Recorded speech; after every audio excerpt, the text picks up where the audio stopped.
Hello, welcome to the Empower Series. Show some energy and love, everybody. Yes, yes, yes.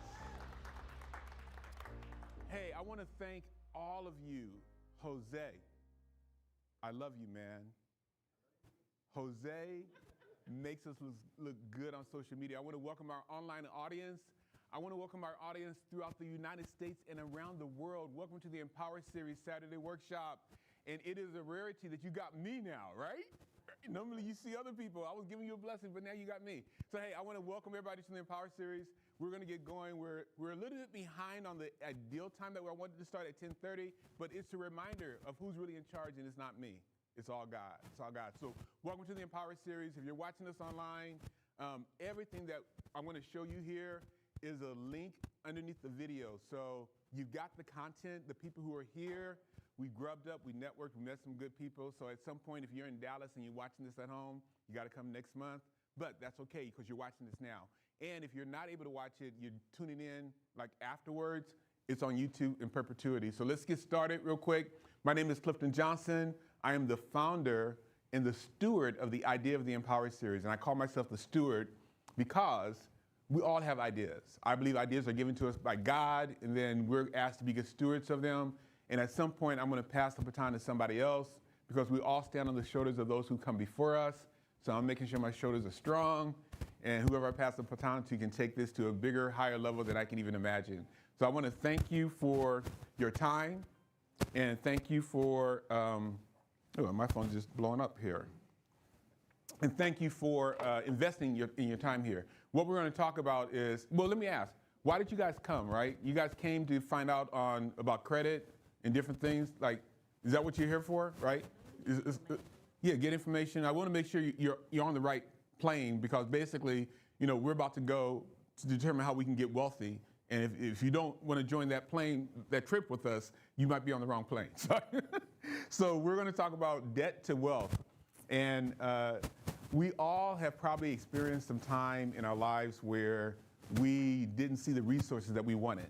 I want to make sure that in this program, we're going to deliver 4 things. We're going to give you hope that you can achieve whatever you envision. I'm going to inspire you to take action, discipline, consistent action to achieve your goal. I'm going to educate you, going to share something new with you. Sometimes you might be thinking, oh, I know this, but you're going to hear it in a different way. And then we're going to go ahead and connect you to some resources to help you take that next step to achieve your goal. So let's talk about the Empower Series. But before I get started, I got to tell you, I was a registered representative. I actually resigned from being a registered representative, financial advisor, on March 10th. So now I am free to say a lot of things that I really been wanting to say about finances that, Big Brother was watching over me. So I'm not going to go too crazy, but I got to tell you anyway that this is training. And the information I'm giving you is just for informational purposes, and it's general. It's not for you specifically, so don't take this as I'm giving you financial advice, because you got to go do a professional for that. So if you want to get financial advice, financial advisors. You need insurance, there's insurance agents. If you need tax information, there's a CPA. Or if you need legal information, there's a legal professional. So all of this information is going to be general. You can apply it, but don't take it as personal advice to you individually. That's my disclaimer. And the Empower Series. So if you're watching us online, you're already on our YouTube channel. Some of you who are here have connected with us through Facebook or on other of our social media channels. But our website is www.empowerseries.com. Please visit us on our website. You'll be able to register for the next event. You'll see more about what we're about. Also, you will be able to give us a survey. It's very important that we get feedback from you and we know what we're doing. If we're doing some good stuff, let us know. If we're doing some things that could be better, let us know as well. And then if you want to donate, there's a donate button in the top left-hand corner, because we're doing this free to you, but it's not free for us to do it. So we are in 100% gratitude for our sponsors, Comerica Bank, Independent Financial, and other future sponsors. I'm thanking it in advance. Also for your donations, and also for the city of Dallas allowing us to use their Martin Luther King Jr. Recreation Center here in Dallas, Texas. So thank you for all that you do. I want to start first, before we get into the content of credit. What is credit? How do you manage it? How do you improve it? How do you get out of debt? How do you build wealth? Before I get into that, I do want to tell you a little bit about why the Empower Series. And that's going to tie into what we're going to talk about today. So just kind of work with me here. I'm going to show you some family pictures. And you might be thinking, why are you showing me some family albums, right? Be patient with me, right? Because it's all going to tie in together. But I want to tell you about a time where with myself, I felt like uncertain. I was unsure about my future. I didn't know what was going to happen. So growing up in South Central LA, I had a mother and father that was great. They, surrounded us with love and support the best they could. They were very involved with family and very involved with the community as well. I'll tell you those stories later. But part of who I am today and what I'm doing has a lot to do with my family. And when I went away to college to play football, I knew that my rock was my family. Just like I'm building the community here, I look at you all as my family, no matter, and geography doesn't matter, right? No matter where you are my family. This is the Empower Series community and Empower Series family. So with that being said, when I went to college to play football, I had a dream. I was going to win the Heisman Trophy. Don't be laughing. Win the Heisman Trophy, and I was going to get drafted. Then I was going to make a lot of money, start my businesses, and be like a rich beach bum in California. That's my deal. That's my dream. I went to bed thinking about it, dreaming about it, and I was working on it because I was able to get a full ride scholarship to the University of Washington. In my first year, I was able to make the travel team. In my first year in the spring break, there were some tailbacks getting injured, and I had the opportunity to be the first string tailback at the end of my freshman year. So at the University of Washington in 1980, I was living my dream, right? And then I got injured, right? And this was my second knee surgery, or knee injury, and I was just crushed. I didn't know what I was going to do, right? But I knew that my family was going to have my back. So I'm going to show you this next picture because this is how important family is to me. And even right now, I'm getting kind of emotional. Can somebody see that? Is that too small? Okay, so Kendra, since you have the mic, can you read that?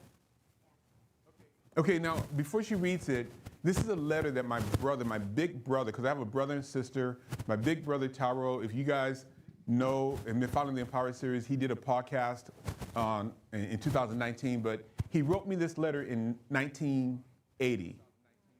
And it meant a lot to me. So I'm going to share that with you, and then I'll tell you why I'm sharing it with you. So Kendra, can you read that letter?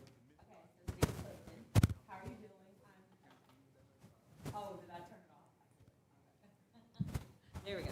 Okay, dear Clifton, how are you doing? I'm writing this so you know how much I care about you. I know you are doing a lot of thinking now about your future.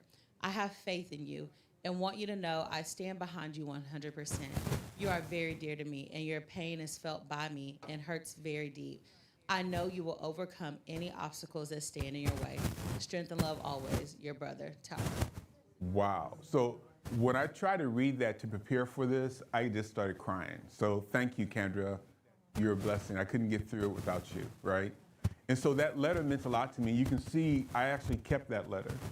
So I hold on to certain things. My mom had a scrapbook, that's a whole other story, but I kept that letter because it meant so much to me. And it helped me get through what I was going through. So these are my siblings. My mother and father passed away when I was in my 20s. I have an older brother, Taro. They called him Skywalker. He was the shit, right? He could play basketball. And actually, I was the one that went to college and got a scholarship. But anytime we competed, I couldn't beat him. And I told him I just didn't want to give him any kind of scars getting beat by your younger brother, right? But I looked up to him, and he was my role model. And then my sister, Anita's my older sister as well. If you're out there watching this, Anita, I love you, baby. I'm giving you some dap. But she and my brother were my family, and they still are, right? They're my rock. And the fact that he wrote that letter to me meant so much to me. When I was in Seattle, Washington, I left LA at 17, not knowing what I was going to do. And I don't know if some of you have been in that situation or had your dream snatched from you, and you were just thinking, what's next, right? And so I wanted to let you know that my brother is my what's next. And if you follow the Empower series, you can Google, I interviewed him because I am inspired by his story. Some of you don't know, but in 1988 is when my father passed. My mom passed 5 years earlier. And when he passed away, I found out that my brother, who I looked up to and was my rock, was hooked on crack. And During that time period from 1988 to 1994, I didn't know where Tyrell was. He disappeared. Right after the services for my father, he was running the streets with a strawberry, if you guys know what a strawberry is, right? He took all of the insurance money, and I had to fly down from Seattle to find him.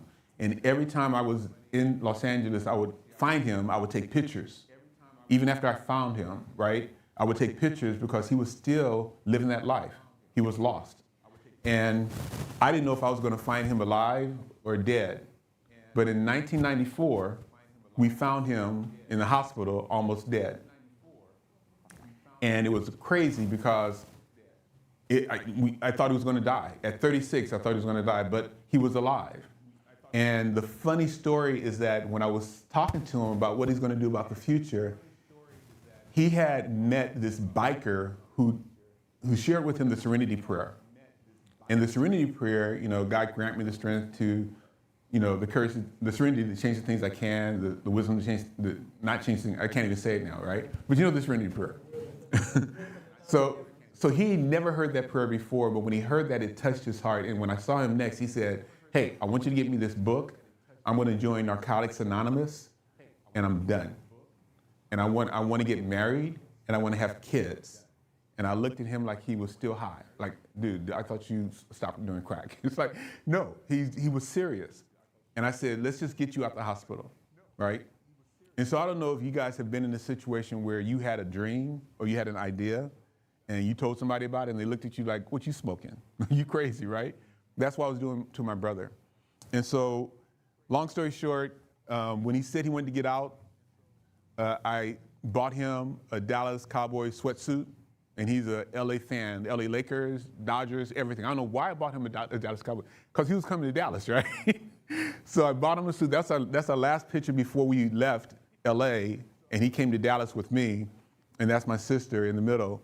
And he came to Dallas, and I told him, look, man, you have got to get into a program, because you can be homeless in Dallas like you were homeless in Los Angeles. But so you got to do the work. And so when he came to Dallas, he joined the Salvation Army program. And that's the picture to your left.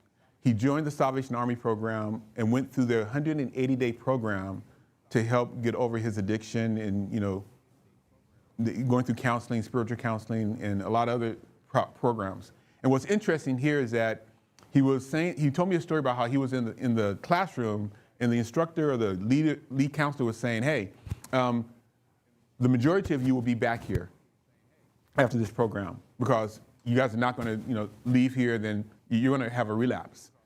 And he said, there's probably only 2 of you in here that I will never see again. And so my brother was sitting there, and he was looking around going like, who's the other one? So he was committed. He went through that 180-day program in less than 180 days. And then he transferred to a program in Waco called the Freeman Center. And that's in Waco, Texas. So the next picture was he came to Dallas in August of 1994. In June and July of 1995, he was in Waco, Texas, going through a program where they were helping him transition into getting a job and all of that good stuff. And so I share that story with you because he said he wanted to get married and have kids, right? So in August or September of 1995, this is his wedding picture. In a year's time, he was marrying someone. And I won't show the rest of the pictures, but they adopted 2 beautiful children. His daughter is a graduate from UNT and is married and has a daughter, and her birthday was just last week. So she's 1 year old. And then his son, some of you may know, is TJ, Tyrell Johnson III, because Tyrell Johnson, my brother, is a junior. TJ is a personal trainer, and he actually has led the Empower Series workshops in July of 2023 and July of 2024, and he's planning on July of 2025. So you may have met him. But those are his 2 children. So at 36, he almost died. Had a dream and a vision of getting married, and now, married with kids. Now, unfortunately, my brother has passed away of COVID in 2020, but if you want to see the rest of his story, I asked him to share his story on the Empower Series podcast, because I felt like it would be a blessing and inspiration to other people. And I share that story with you because my why as to why am I doing the Empower series? Why am I saying that in every event, what we want to do is we want to give you hope that you can achieve whatever you envision. We want to inspire you to take consistent, disciplined action. We want to educate you, and we want to connect you to those resources to help you achieve your goal. It's amazing how that's the same steps that my brother went through to transform his life. So whatever you're envisioning, no matter how crazy it is possible. If you are disciplined and consistently take action, you educate yourself, and you connect with the resources around you. Because there are always angels around us. We got to be better angel watchers. There are people around us that can help us take that next step to achieve our goal. And I wanted to share that with you because this is the why behind the Empower series. This is why I'm here. So I hope you're here for a reason as well. I hope you're here like my brother, like, look, who else? I'm getting out of debt. I don't know about you guys, but I'm doing it. What are you guys doing? What's your burning desire? What is your vision? What is that crazy vision that you have that if you share it with somebody else, they're going to go like, man, you're on crack. Right? Come on. So what is it? I shared with you mine. I want you to share with me yours. Why are you here today? If you don't have a compelling reason as to why you're here, then you're not going to put as much as yourself into it, and you're not going to get as much out of it. So you don't have to share it now, but if you're online right now, please put in the chat, why are you here? What do you want to get out of today? How is this morning going to transform your life? How is the Empower series going to be a part of helping you take that next step to achieve your goal? If you're here with us, you should have pads. If you don't have pads and a pen, I'm going to get you one. Because note takers are money makers. So you may not need one, but there you go. Anybody else need a pad? All right, because we're going to drop some serious knowledge. So why are you here? Take a moment, write that down. And make sure you get what you what you want to get out of this. I want to be a part of giving that to you. So thank you for hearing me with my story, watching my family album. And for family who's watching, yeah, I love you guys. I love you guys. Thank you for being part of this. I know my nephew, my sister's son, Raymond, called me right before we started, so he's watching it. My cousin Gail, her son, Darnell, is watching this. He's in Chicago. And I've got other people watching this, family member watching this. So again, family is my rock and my reason why. So let's talk about what we're going to cover today. You guys ready? Okay, so what we're going to cover, thank you for being patient with me. We're going to go ahead and talk about things that you probably already know. So if you're new at this or you're just out of college or coming into college from high school, you may not know all of this stuff, but we're going to talk about understanding your credit reporting, understanding what that is. We're going to go through it. And hopefully you have run your credit report before. I'll show you how to get your credit report. We're also going to talk about how to dispute errors. So if you have an error in your credit report, we're going to take you through the step of how to do it either online, by writing, or by calling. Then we're going to talk about your credit score and how to improve it, right? Or if you don't have a good credit score, you want to establish some credit, we're going to talk about things you can do to do that. We're going to talk about some debt reduction strategies, because if you've already made some sins and accumulated some debt, now you want to get out of it, right? We can show you some strategies to get out of it. Then we're going to talk about building a financial plan, and then we're going to leave you with some resources. Does that sound like a good plan? Yeah. All right, cool. We're going to just jump right into it. So what are the credit bureaus? There's 3 of them. Can someone tell me what they are? I know, I got the answers right right? So there's 3 of them. So and all they do is just collect data. So what is that? Let me give you an analogy. Let's say, for example, you got a friend, Leroy, and Leroy is asking you for money all the time, and Leroy pays you back. So when Leroy asks you for money again, would you lend him money? Yes or no? Yeah. Right, because he's paid you back, right? But then let's say you got Jonathan. Jonathan asks you for some money, and you're a giving person, so you lend Jonathan some money. But then Jonathan doesn't pay you back when he says he's going to pay you back. And then when you call him about it, he gets an attitude about it. Has anybody ever experienced that before? It's like, what? Why you mad at me? I'm helping you, right? And so Jonathan then calls you again and asks you for some money. You going to pay? You going to pay? Let him, no, you're not, right? Exactly. So what? So these agencies, all they do is collect data. They collect data on how we have kept our commitment in paying back money that we have borrowed. It's as simple as that. So there's 3 of them. How many people have actually requested their credit report before to see what information they've gathered on you? If you haven't done that, it's very simple to do so. You can go to annualcreditreport.com and request your credit report online. So you go to annualcreditreport.com. They say annual because prior to COVID, they were allowing you to request a report once a year. But since COVID, they allow you to request that report once a week, and it's free. Once a week. So if you go to the website, it'll tell you that. It says free weekly online credit reports are available from those 3 agencies. So you can do it weekly now. So how many people did not know that? Okay, now you know. Now you learned something new, right? Okay, so we're accomplishing that. So you can do it weekly now. And I just did mine. I just did mine again yesterday, so I can kind of see what's out there. And how many people? When's the last time you guys have done your credit report? Say so online. Tell me the last time you guys have done your credit report. Just put it in there. When's the last time you ran it? How about here? Just kind of shout it out.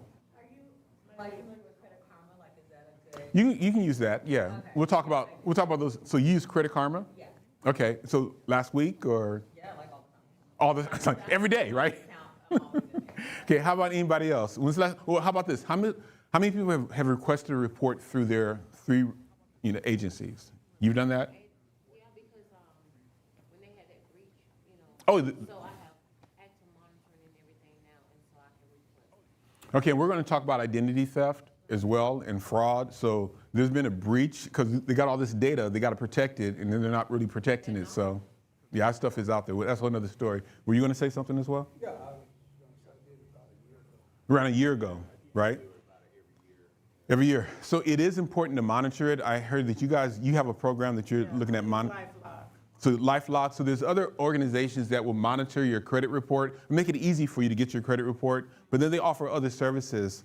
They offer services to check for deeds or the use of just your social security number in anything, right? Because fraud and identity theft is rampant out there. But to get your free credit report, I would encourage you, for the experience of it, is to go to annualcreditreport.com, click on the link that says I want my 3 credit reports, and just go through the process and see what they give you.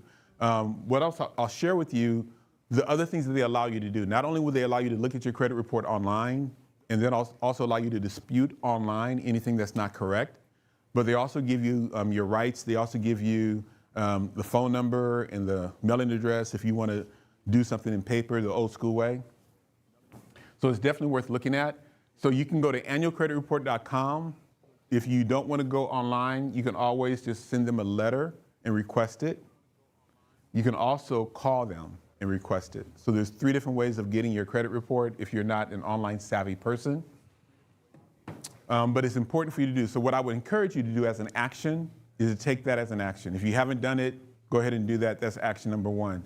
Because we definitely want to make sure that we're inspiring you to take action and not just, sit here, listen to it and think this is all good, but then not take action as a result of it. So I want everybody to say hello to my friend Easy. Easy, say hello to everybody. How y'all doing? Really? All right. It's Terrence Brown. Terrence Brown. So Easy is Easy is a close family connected friend. He recently moved here from St. Louis, right? And so welcome, Easy. I'm glad you were able to join us. Nice to meet you. All right. So once you go ahead and request your reports, if you do it online, you'll get this screen here that will be a nice little thank you. And I wanted to tell you, we talked about credit reports, but there's also a credit score. So annual credit report does not give you the score. They give you the report. They just give you the data, the information about your credit history. And I'm going to go through each section of the report. But they also will tell you that if you want to know your score, your FICO score, which is one of the most popular ones, you can also request that, but that's not free. So don't get it twisted. If you want to get a score through this process, they'll charge you a fee. However, you can get your FICO score if you have a bank or a credit card that gives that information to you freely. How many people have that? Right. So I'm the advocate of don't pay for stuff if it's free. If you don't have to pay for it, don't do it. Get it free. Use up all of your free resources. Use up the Empower series. Use it all up. I'm going to connect you with some resources if you want to get some additional help on your credit. There are organizations and reputable organizations that will do things for you for a fee, or there are nonprofits that will guide you through how to do it yourself without a fee, and I'm an advocate of them. All right? So this is how you get your credit report online. When you get your credit report, what you're looking at here is one of the online credit reports that I, for myself, with Experian. So when you go through the security process and it says, okay, you got your report, here it is, this is what you'll look at. You'll have your name, you'll have some kind of reference number, which I blacked out because I trust you, but I know I got some people out there like Pookie that may do some crazy things. And then the date, and then it will tell you, do you want your credit score, right? I talked about that. And you might think that, okay, well, I got my report free, my credit score is free too. It's not. If you click on that, it would take you to a screen that would tell you to see your FICO score is going to cost you $14. And it's a monthly fee.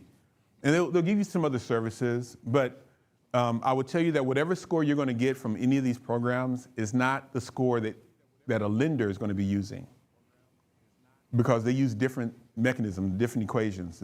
It's a way for you just to kind of see what your score roughly is, but don't get it twisted. They are not selling you the score that an actual car, a mortgage company, or a car that's lending you money for a car.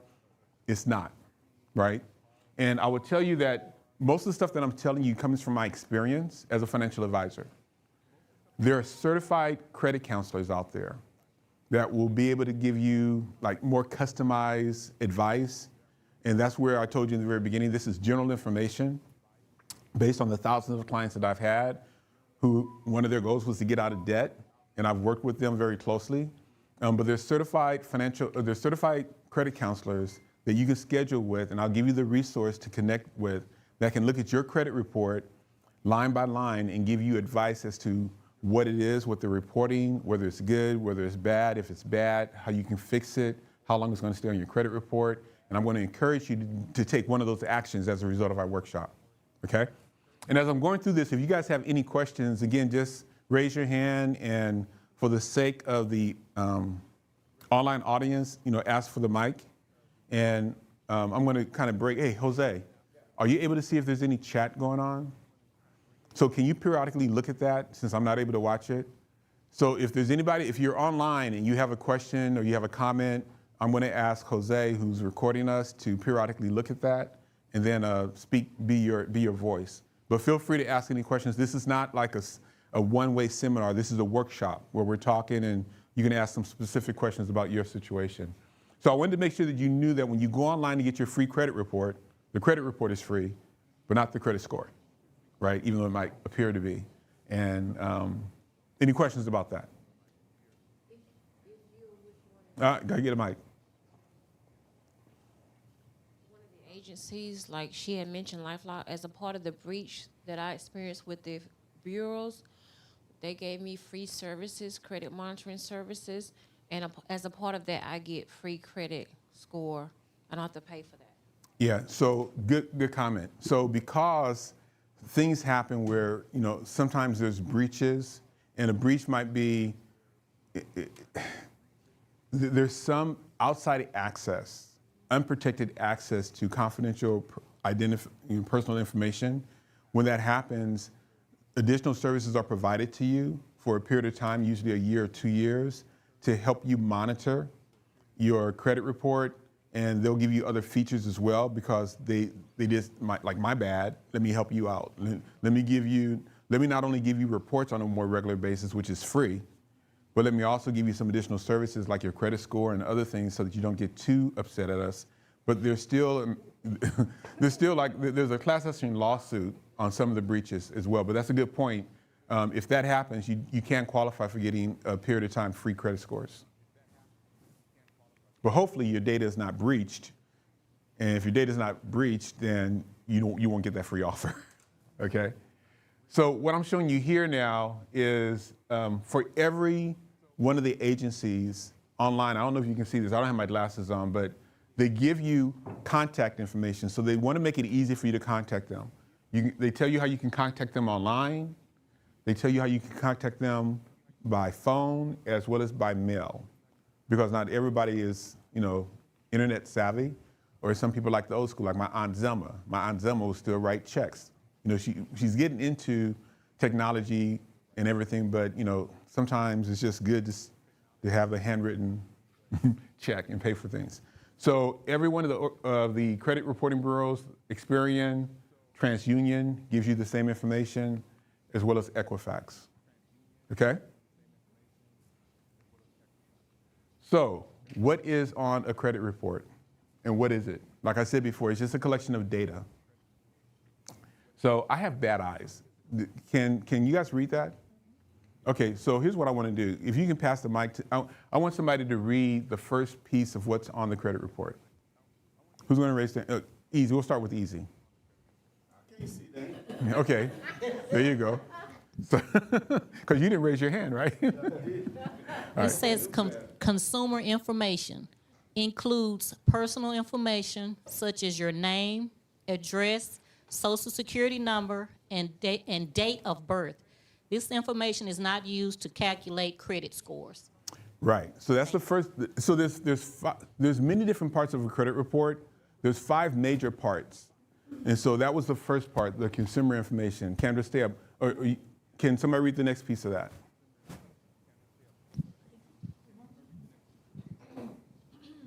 Public records are information not private or protected, such as tax liens, civil judgments, and bankruptcies. Right, so that's the second major part. Randy, you want to read the next one? I guess I could. Okay. Collections are past due accounts that have been turned over to a collection agency. All right, and I'm going to talk to you more about medical bills, because on March 1st, there was a new law passed that was more favorable for the consumer regarding medical bills, and I'll explain that to you in more detail. So thank you. Accounts or trades. Now this is the major part of it that shows all of your credit cards, your installment loans, your mortgages, and things of that nature. Can somebody read the last 2 since this is short? Accounts, trades, include the date accounts were open, credit limit, excuse me, a loan amount, balances, and payment history of credit accounts. And then inquiries. Inquiries include both soft and hard. So we'll talk about what a soft inquiry is and what a hard inquiry is. But those are the 5 major parts of a credit report. But over time, they've added other parts to the credit report. But we're going to talk about these first 5 right now.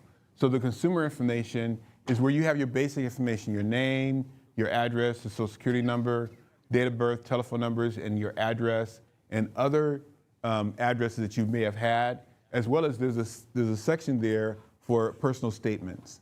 For those of you who've looked at your credit report, have you ever seen that they have a name that's for you that's misspelled? Okay, have you corrected that yet? Okay, so I would tell you that in 2 ways it's kind of not important, but then it is. It's not important because it doesn't really affect your credit score. However, it could affect like identity mix-ups. Like my brother was a junior. His son is the 3rd. And so if they can get those 2 names, like if you get rid of the junior, then they're thinking, okay, which one is it? Is it the 3rd or is it the junior? So it's important for you to make sure that the information is accurate. I would say correct that, put in a correction for it. For me, I looked at my credit report and it showed that it had my name spelled with 2 F's. That's not me. But there's probably somebody out there with 2 F's called Clifton 2F Johnson, right?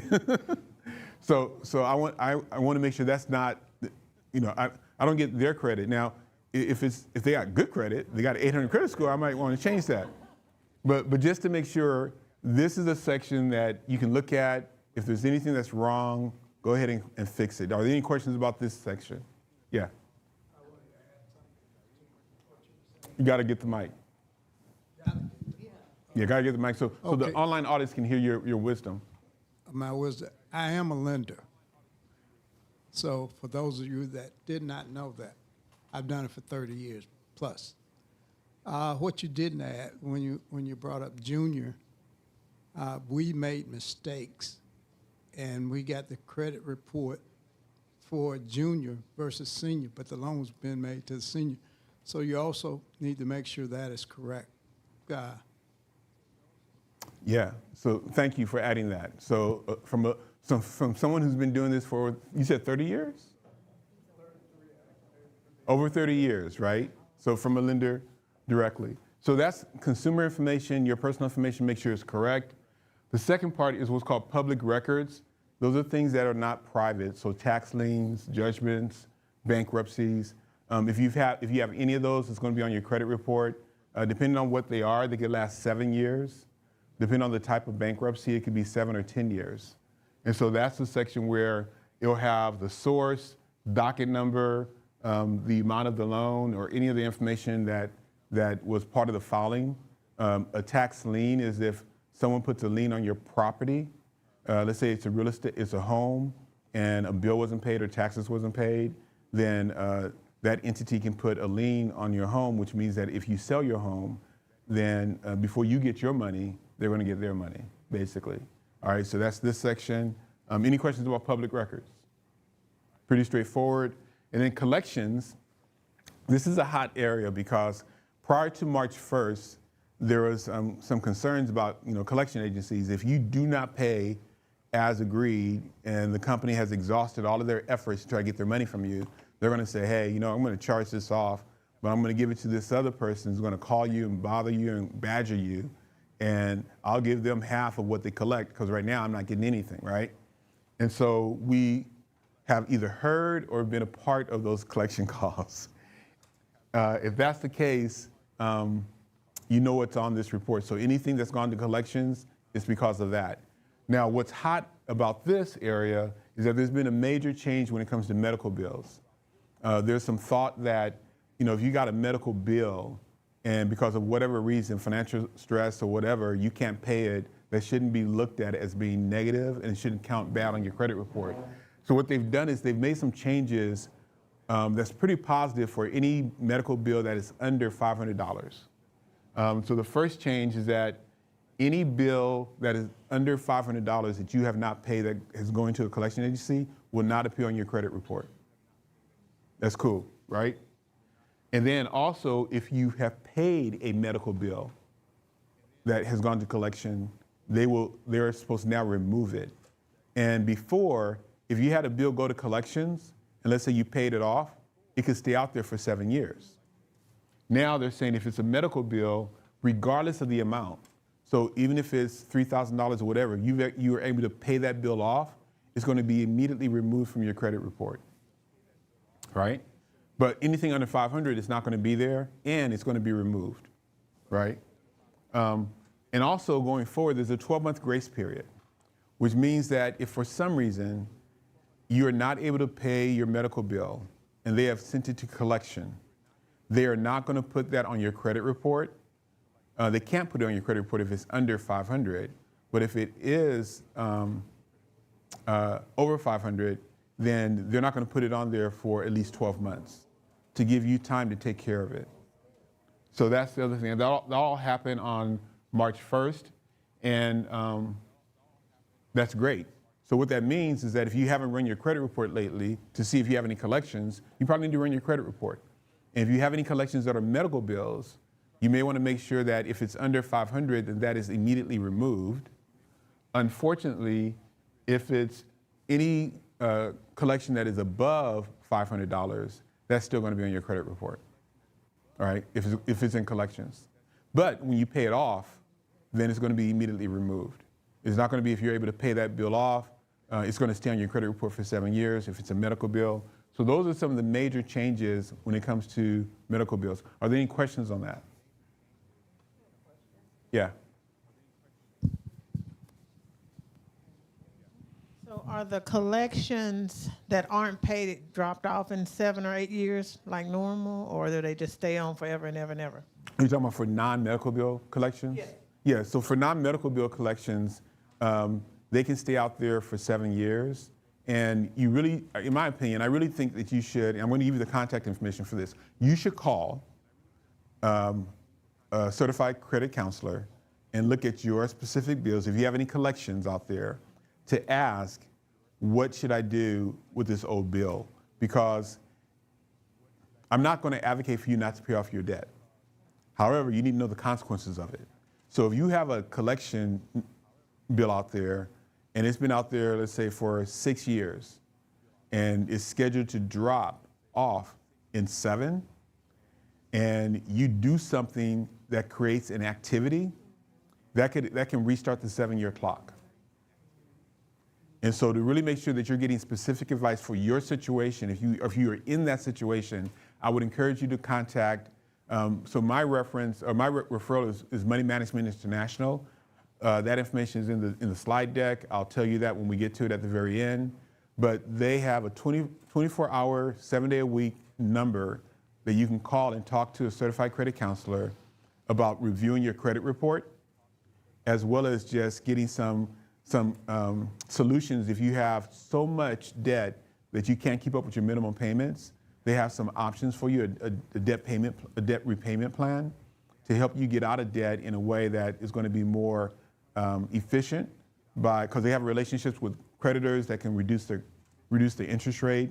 They'll eliminate, if you're over the credit limit, any over the credit limit fees or any late fees. They can eliminate those as well. But I would encourage you to contact a nonprofit organization that is certified by the National Foundation for Credit Counselors, and they are a certified credit counselor. So short answer to your question, collection debts are typically out there for 7 years, but that clock can restart if there is a perceived activity. And an activity might be making a payment. It's not necessarily taking a call from a collection agency, but you got to be careful, because if you do some type of promise to repay and you put it in writing, that restarts the clock. But then, so again, it can be a slippery slope. So great question. So here's the thing. Let's say if you got just so many bills and you just don't know, what can I do? There is a good resource called $4. Their website is www.dollar4.org. So it's DOLLARFOR.org. And they're a nonprofit organization. And what they do, if your medical bill is with a nonprofit medical or hospital, they have relationships, because you may be eligible for some assistance to get that bill knocked out. And sometimes to apply for those type of things is very complicated. And so this nonprofit organization really looks at your situation. You can go online, put in who your hospital is that you owe the bill with. They will look to see if it's a nonprofit organization, and they will either connect you with an advocate to help you go through the process, or they would do it for you. So it's definitely a great resource if you have a lot of medical bills, you're trying to get some relief. This organization, $4, which is a nonprofit organization, is a great resource. So it's on the slide deck. If you're watching online, a link to the slide presentation is under the video. So make sure you can come back and get to it. There's a lot of content, a lot of wealth in there. And like in any workshop, over 70% of what I'm going to talk about is going to be forgotten. But I'm okay with that, because I know what I'm saying is valuable. But that's why it's on YouTube, so you can come back and watch it again. And so definitely download this slide presentation when you get to it. Make note of it. And this is a good resource for you if you have medical bills. Any questions about this? Nope. Okay, so that was collections. So the other part of the 5 major parts of a credit report is the account history. And this is where you have all of the detail, like, I gotta get closer so I can read this. So you will have the name of the creditor. So whether it's a credit card bill or a mortgage company or an installment loan, you have the name, the date it was open, the highest balance, like your credit limit, also the highest balance that you've had on the card, your current balance, the term of the card, status, whether it's open or closed, whether it's revolving or installment. Can somebody tell me what the difference between an installment loan and a revolving loan is?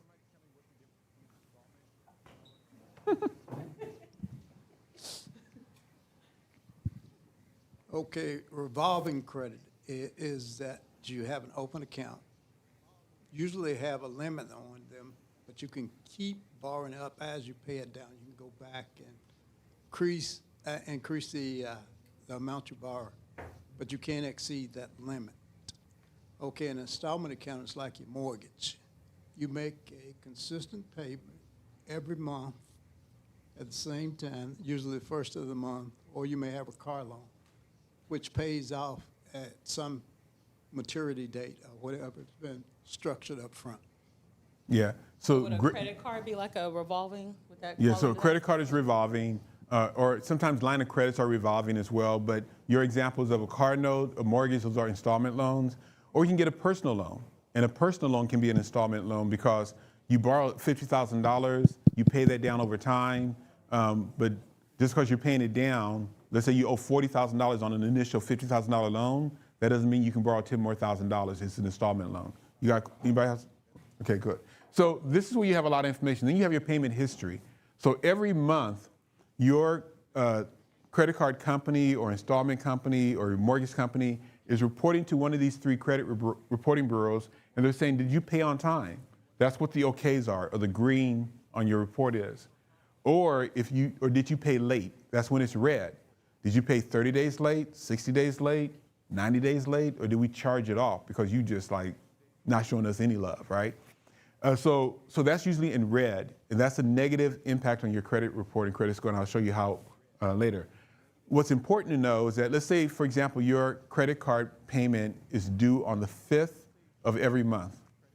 And you look at, man, my things are just tight. I'm not able to make my payment on the 5th.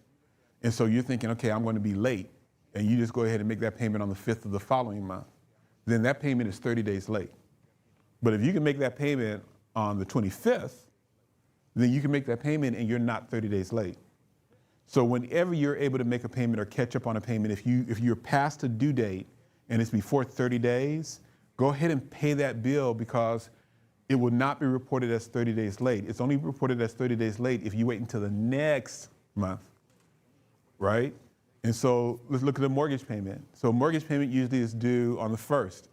And it says, okay, if you pay it on the 15th, then we're gonna add a late fee, right? So if you pay it on the 15th, it's not 30 days late. They're just saying, you know, you need to pay me more money because you're late. But if you don't pay it until the next month, then it's going to show up as a 30-day late mortgage payment. Make sense? So then it tells you your name, your account number, whether it's joint or whether it's an individual account. Like I said, description of the type of account it is, when it was opened, when it was verified, if it was closed. This is an example of a mortgage. And so again, it tells you your history. So that's like the biggest part of your credit report. Usually if you have a lot of different types of debts, whether it's revolving, installment, mortgage, student loans, et cetera, this is where the meat is. And this is where they identify, okay, are you paying your bills on time? Any questions about this section? Pretty straightforward, right? The last of the major sections are inquiries. And so there are two types of inquiries. There's soft inquiries and there's hard inquiries. Can someone tell me what the differences are? Okay, the answers are on the board, but I want to know, what's the differences? A hard inquiry affects your credit whenever it's poor, and then a soft inquiry does not. I'm trying to think of a situation where it might be a soft pull, some credit, like credit companies that if they're working with you to get your credit, restored or improved, they can do a soft inquiry and it doesn't affect your credit score. But if you go to a car dealership to buy a vehicle, when they do hard inquiries every time they ding it, then it's affecting your credit score. Yeah, so those are great examples. So let's say, for example, you have, when you go purchase a car, you get a credit card and you give them the authority to run your credit report. That's a hard inquiry, right? But then let's say after they've acquired or you've acquired credit with them, if they periodically just as a maintenance check up on you and see if you're still good, those are soft inquiries. Your inquiry is usually a soft inquiry, right? When you talk to a certified credit counselor and they run your credit report to give you a review, that's considered a soft inquiry as well. Okay, you said that periodically they may want to just pull your credit to the dealership. So what happens, let's say you have a credit card. So the credit card has approved you for a credit card and they did one hard entry or credit entry. then 2 years later, they want to make sure you're still a good creditor. So they might pull your credit, do a maintenance review, and then that is a soft inquiry. So it becomes a hard inquiry. Let's say if you want to increase your credit line, then that might be a hard inquiry. So credit card or, like you said, a car dealership, they can do periodically soft inquiries. So not a car dealership, because Okay. a car dealership rarely gives you a loan. If you get a loan from a car dealership, we need to have a conversation because they're ripping you off big time. What happens is that when you go to a car dealership, they usually have relationships with banks. So banks are giving the loan. So if you have let's say Wells Fargo dealers, or there's a Wells Fargo bank, then there's a Wells Fargo for just car loans. If you have a car loan with an existing lender, they may run your credit again just to review it to make sure you're in good health. But those kind of inquiries again which is not the intent to increase your credit line. Those are considered soft. Right, and you said they may do them periodically, right? Right. The card. You said the lender of the car dealer, the loan that you got with the car dealership can do Yes. that. Yeah, they may. And I know you're saying it's a soft pull, but I'm trying to figure why would they just be periodically doing that? Like the card, once you've gotten the loan from the lender, whoever it may be, why would they just do it periodically if you? So that's a question. Can I talk to the lender? Have like where they've offered a different interest rate. Is that why they might do that? Or But no, he's saying soft when they're doing soft. Why? Okay. oh, okay. So you're okay. So I'll tell you. So that's a great. Doing it if I'm not aware of it, because I was under the impression that they shouldn't be just pulling. I don't care if it's soft or hard. Don't they have to have my permission to do that? So, pardon me? Yes, they should. Maybe in the thing when you sign an agreement. Right. Yes, anytime someone pulls your credit, they have to have your permission. They usually ask for it in writing, wet signatures usually. But now they're doing the thing over the computer now. But if somebody is monitoring your credit, you're giving them permission to monitor your credit or something that may be a type of a soft. And what happens is this: when you look at all the stuff you sign in, most likely you're not reading everything. Yeah, I do read it, but I said most likely, but. So here's what you got to do. For your particular situation, if you have a car note, if you look at your credit report, there's a section called inquiries. And you will find that, at least I found that there are some inquiries on my credit report that I didn't sign for. And those are companies that I have entered into an agreement with that is still active. And somewhere in the process, given legally, I've given them either consciously or unconsciously the approval to monitor my credit. So there's another question in the back with Jose.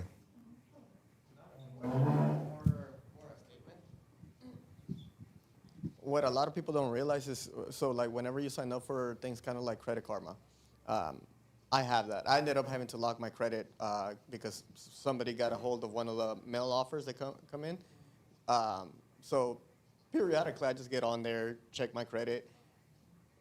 Whenever you hit like any of the credit cards, loans, or any of that nature, sometimes those do a soft pull on your credit. And just by creating the account with Credit Karma, because they're like partners, associates, I guess, whatever they're considered. Yeah, because they're associated with Credit Karma, sometimes they do a soft pull on your credit, and that's all in their terms and conditions. So like I noticed I had I had like 3 or 4 soft pulls, and it was just because out of curiosity I was like, you know what, my credit went up. Let's see what money I have access to, right?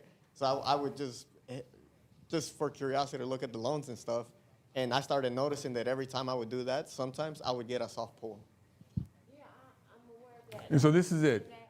If companies, so if you read this, inquiries may result from checking on your credit report. You can just look at those. So if you do it, companies extending you pre-approval offers may do it, but also your current lenders or creditors conducting periodic reviews of your account, known as account reviews, can do it. So you got to look at your own credit report and look at your inquiries, and if you see an inquiry from the lender that lent you the car note, then call them and ask them, when did you give them authority to do that? And they will probably tell you when you signed all this paperwork. Yeah. Right? I had never seen it on mine. I've never seen my car like the company that I have my car with, they never done that on mine. I've seen it with credit monitoring because I had to get that life lock, whatever. I know they're doing it, but I had just never seen it on mine, so that's why I was asking. Yeah. All right, cool. Any other questions?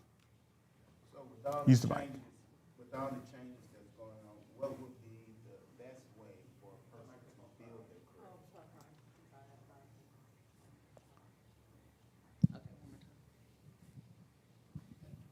So with all the changes that's going on, what would be the best way for a person to build their credit? Yeah, and I've got a slide where I'm going to go over that, but initially, the best way for someone to build credit is to apply for some type of credit card or some type of loan. So whether it's a car note, that's a given. If it's a credit card, if you can get a credit card with no an unsecured credit card, that's ideal.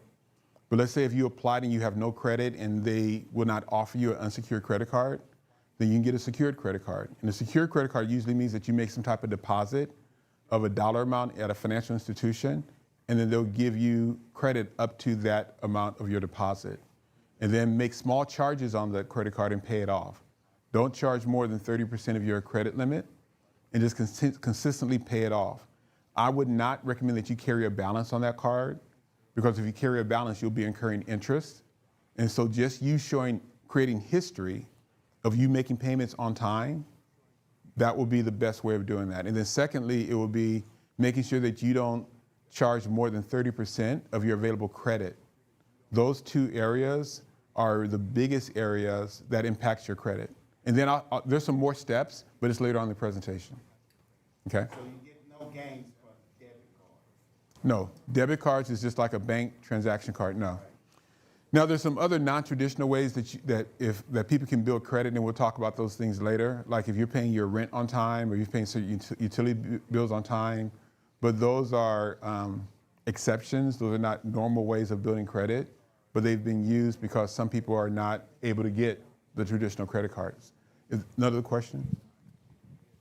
I'm glad you mentioned that rent thing. The what? Because The I'm rent? glad you mentioned the rent reporting. Because I participate in that. Is that a soft or hard pull when they do that? So here's what happens with rent. I'm not quite sure when you're going for a rent, if you're trying to rent an apartment, whether that inquiry is hard or soft. You know, it's hard, it's soft. Okay, so it's soft, right? However, when you are using your rent payments and your history of rent payments as a positive impact on your credit report, that's really that's one of the sections that's added to your credit report now. The 5 sections we just went over are the 5 major sections. Then the other sections are trending data, and this is where the credit card company is looking at all of your mix of credit and how you're paying, and they're creating some type of trend of your payment history. That is just something that they'll do on their own to give creditors and lenders more information about your credit history, including your rent payment and your utility and telecom payments as positive impacts on your credit report. Each one of the credit reporting agencies have features that allows you to pull in your payment history for those type of non-traditional reporting on your credit card or reporting agencies' history. Because if you had a good history of making your rent payments, but you don't have a lot of credit cards for whatever reason, then you want to get all of the positive inputs you can. And so they are looking at those. Alternative financial data, and this is like non-traditional bills that you may have. And none of these are automatic.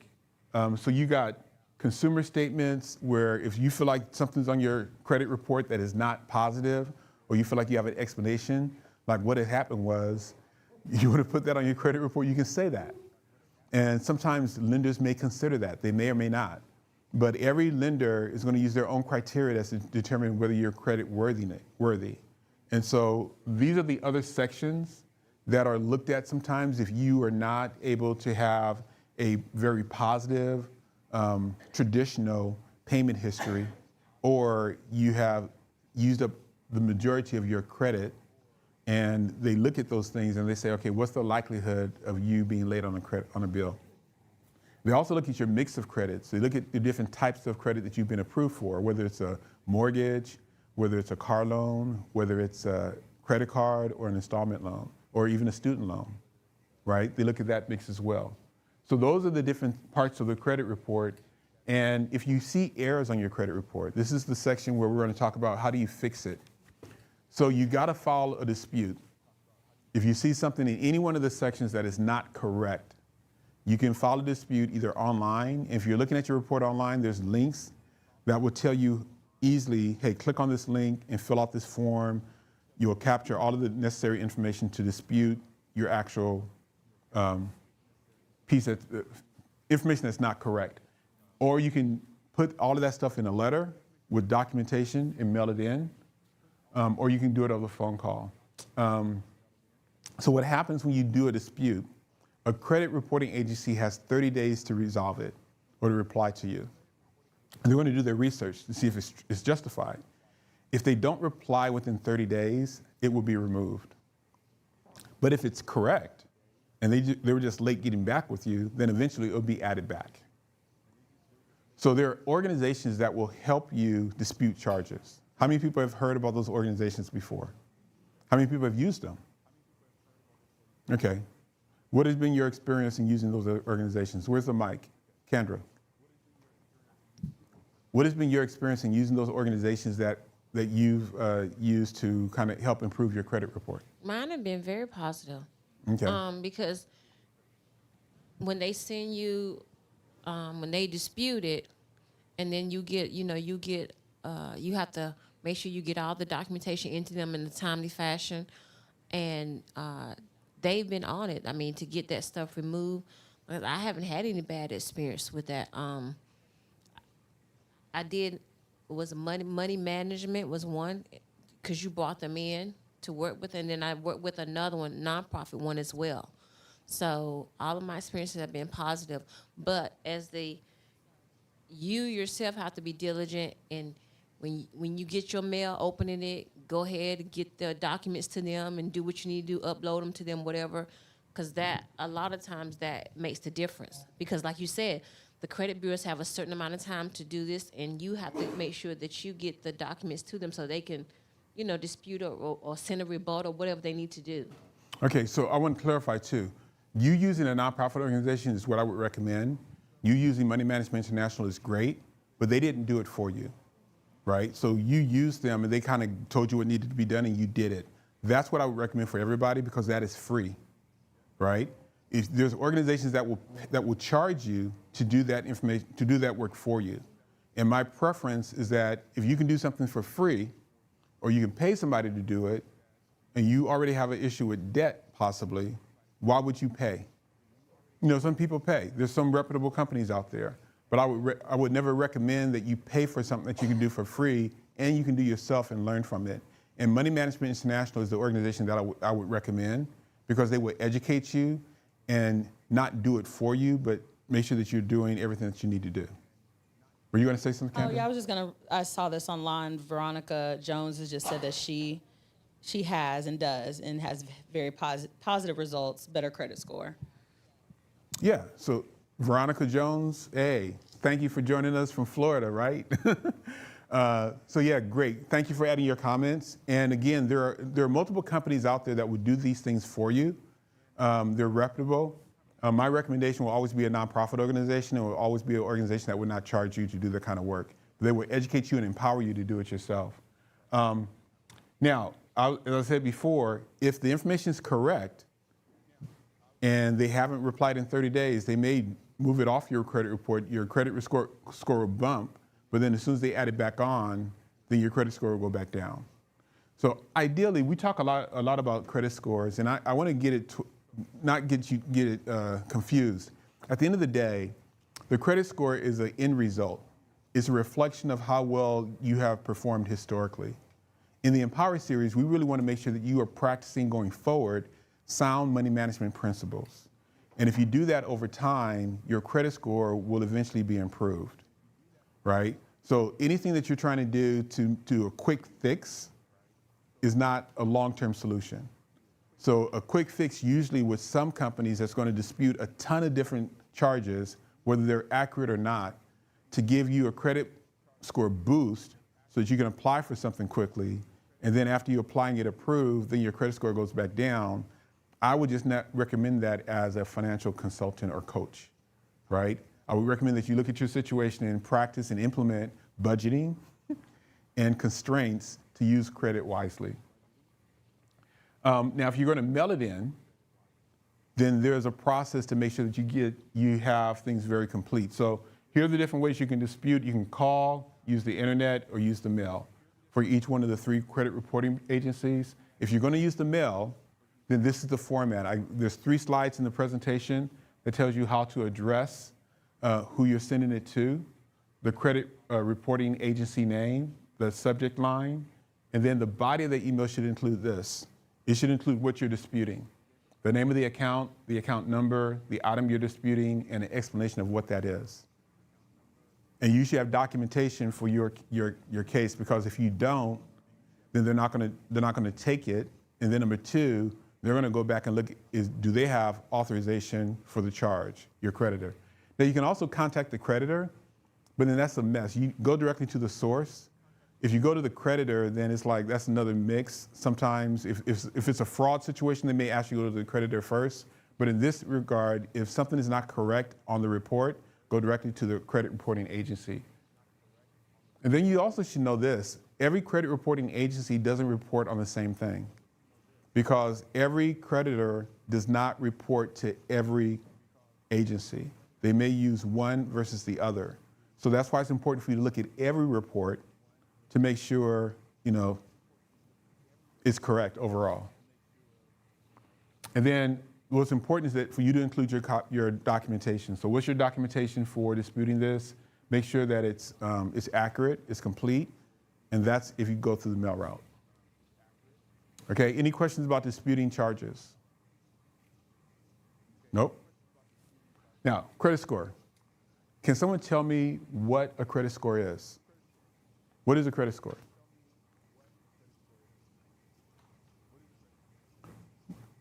Who wants to tell me? Al, tell me what a credit score is. I know I'm calling people out now. I see.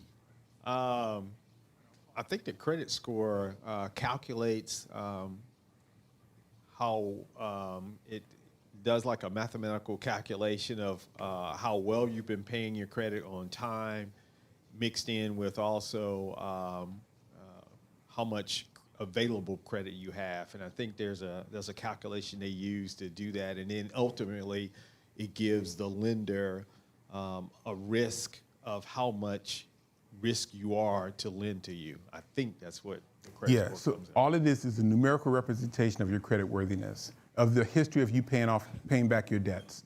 So you remember I told you that the example of Jonathan and Leroy? Right? So Leroy, who's paid off who kept his word, is probably going to have a higher score than Jonathan, who doesn't pay back what he borrows. So that's all it is. And it's a numerical representation that is calculated so many different ways, nobody really knows. There's some common ones out there. FICO is one of the most common ones. Whatever your bank or your credit card company is, they will have one, but it's not the one that the actual lender is using. Randy, you're a lender, so do you use something that's proprietary for your company? I do special disaster loans, Okay. and that's not open to the general public, which we're talking about here. But basically, yes, we use we use the same report for an individual. But for a commercial business, we would use something called an SBSS score.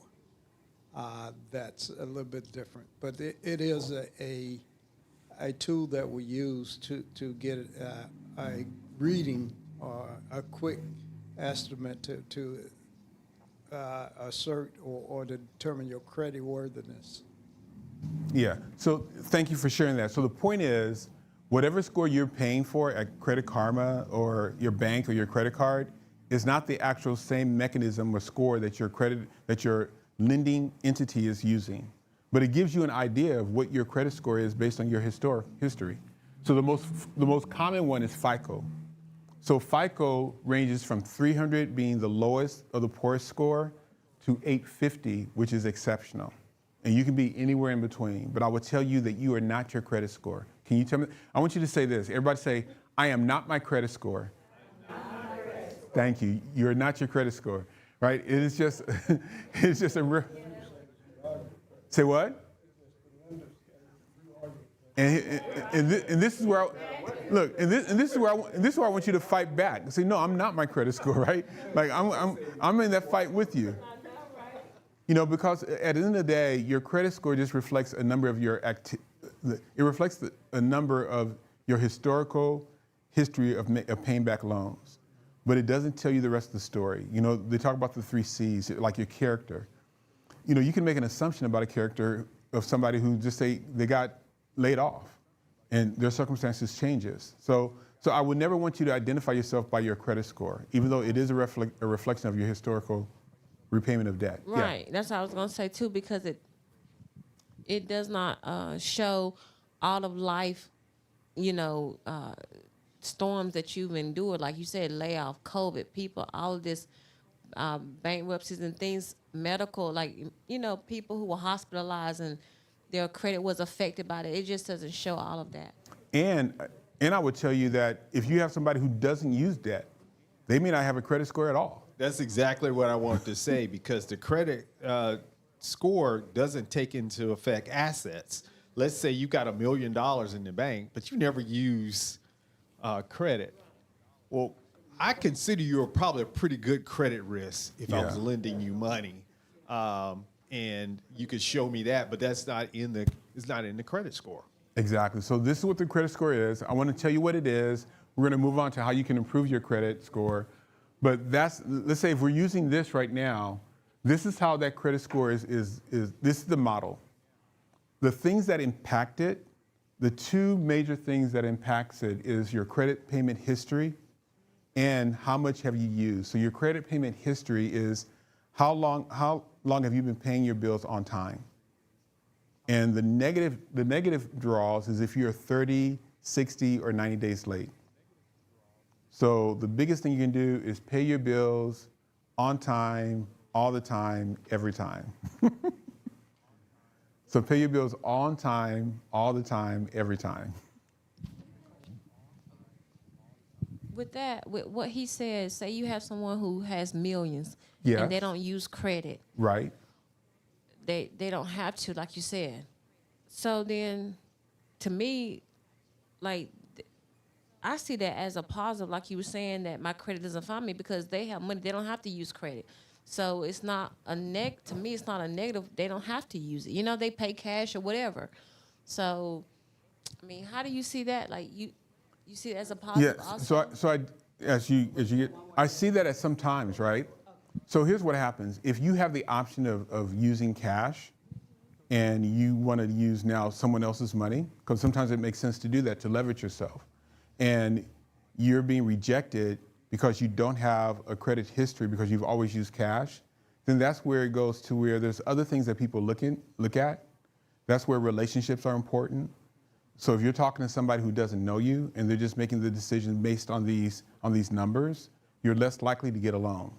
But if you talk to somebody who's more regional or community-based bank and they know you and they know that you're good, you know, the decision-making panel may make an exception and make that loan, given that they don't have a high credit score because they know that person and there's been a relationship built, right? But there's all kind of variables. But at the end of the day, what I want you to take away from this is practice sound money management going forward.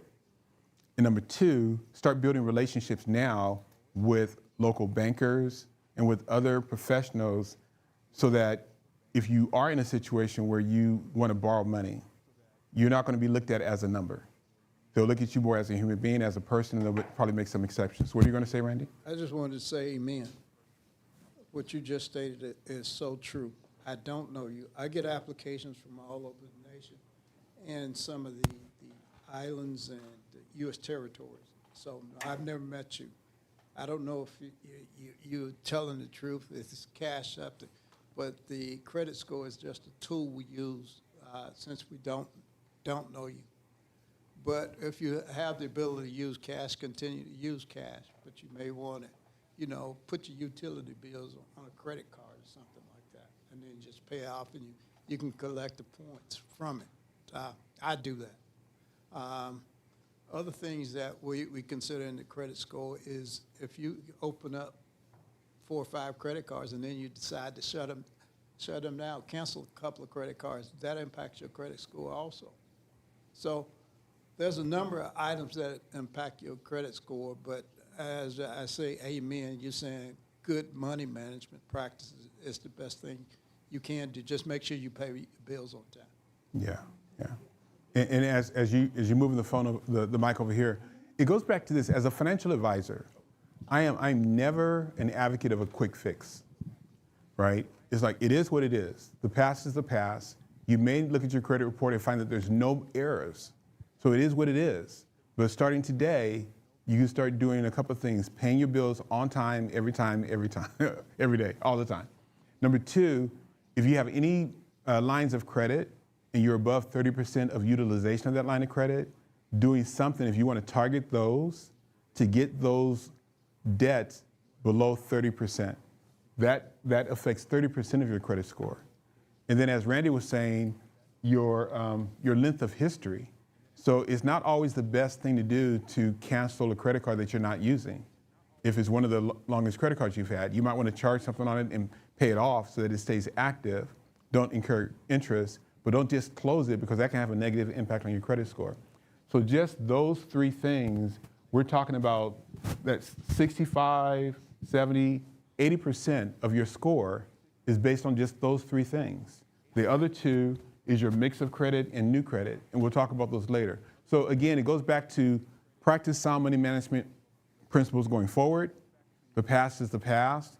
Don't make those same mistakes, but let's make sure you're paying your bill on time, every time, all the time.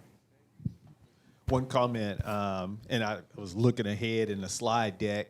If you get a chance to go back and look at, I think it was last year's money management, there was a slide that she had in here that showed the financial consequences of credit scores. And Yeah. I thought that was the most powerful slide I had seen. And we've got a lender here who can probably attest to this. The better your credit score, the better interest rate that you're going to get. And so it's not only paying off debt and also improving your credit score for credit score's sake, but it affects you from a financial standpoint because you get a better rate by having a higher score. And then the part where you talked about the 3 main factors, there was a slide on there, I think that she presented, that if you get those and how much it can move your credit score in those 3 factors. Exactly. So, and those speak to the whys. So why would you want to get out of debt? Because if you actually look at how much it's costing you, and there's a slide in here, I'm going to ask you to, your strategy for getting out, look at what it's costing you. That might be a motivation. That might be your why, right? Or if any of you have had a job application rejected because they did a credit report check on you. If your job requires handling of money, and they look at that credit score and they say, well, can we trust you with that? Right? But don't get it twisted. There's a lot of people out there who have bad credit scores, and they have great jobs. But when you look at how much you pay in interest, when you look at your ability to get a job, when you look at your insurance, and when you look at other factors, they look at your credit score and it can impact you as well, right? So your comment. Yeah, when you at the beginning of the session when you mentioned why are you here, and it goes back to personally for me, one of the major goals, ideas when I first started coming to Empower Series was to get out of debt freedom. And so because I put in strategies, and implemented some tips that I've learned by coming to the sessions, you know, by the end of this year, I will be totally debt free. All right, give it up, give it up, give it up. So That's what I'm saying. So show some love online, show some love online. We're speaking that stuff into existence because you've been coming. You've been Right. coming, right? And doing the work, though. And Not that's- just coming, but you've been doing the work. right, and So I that's love what that. I was saying. My comment and question earlier is for people who rather pay cash and don't want to use credit. So now once I get out of debt, because I don't want to go back in that. Like, to be free of debt is a major thing. Just like when they forgave all my student loans, it was such a relief off of me. Right. And so once I do that, you know, I mean, should I get it? I got one of something those for you. gas cars? No, I got Just something for you. I got a solution for you. Just get one of them gas cars? No, here's what I would say. Continue to practice the sound money management that you've been practicing to not get into more debt. Because what happens when we get into debt, technically what we're doing is we're spending money that we don't have. And you can start leaning too much forward on that. What people do who are using debt wisely, they're never charging so much on a credit card that they cannot pay off when it's due. And so my Aunt Zelma, the book that I'm going to raffle off, you know, her and her husband, my uncle, have done fairly well, but it's not like they're millionaires, right? They've done very well, they've managed their money, and one of the things that she told me that they did, one of her principles was they never charged on a credit card and had a balance that they couldn't pay off. So you can still keep your credit cards active, just use it wisely. So that's my question. So I should keep them? Yeah, definitely. Do not close them because you want to make sure that your length of credit history is. Keep it, right? Keep it, but use it wisely. Just because you have it doesn't mean that you got to charge on it and you charge a balance you can't pay off. But you've been able to not charge a balance on that because you've been paying off your debt, right? But I would just say don't slip into the slippery slope and start charging more on it, saying, yeah. Yes, that's what I would recommend. And then, again, talk on a regular basis, talk to a credit counseling, certified credit counselor. And then I'm also going to advocate you meeting with a financial advisor. Okay? Jose. Just because we've been talking about credit cards too, I'll use my example. I've actually rebuilt my credit to a point that it's almost at the 700s after, you know, being obliterated basically. However, I do have a few credit cards, some that have really low annual fees, but I think I have like one or two that the annual fee is like over $100. The balances on those are nowhere near as high as all of my other ones. My other ones are actually doing great. Mm-hmm. So would you actually recommend to close the ones with the lower balance that have an annual fee that even though like I don't use them? Yeah. Because some of the credit cards I've actually called them and I'm like, hey, can you guys waive the annual fee? I'm using your credit card. I do pay interest here and there, and some of them are happy. They're like, yeah, we'll waive it. Yes. But the other ones don't. Right. So I'm so glad, Jose, that you added that because what I advocate to my clients is that wherever you are with your creditors, call them. Ask them to lower the interest rate. Ask them to waive the annual fee. On most cards that have an annual fee, they're usually giving some kind of benefits or points. So you've got to look at the analysis and say, are you getting enough benefits from the utilization of that card and the points to offset the annual cost for that card? And if it's no, then it's a matter of whether you should cancel that card and get a new one, but then you got to look at the impact on your credit history. So it's a decision that is an individual decision that's personalized.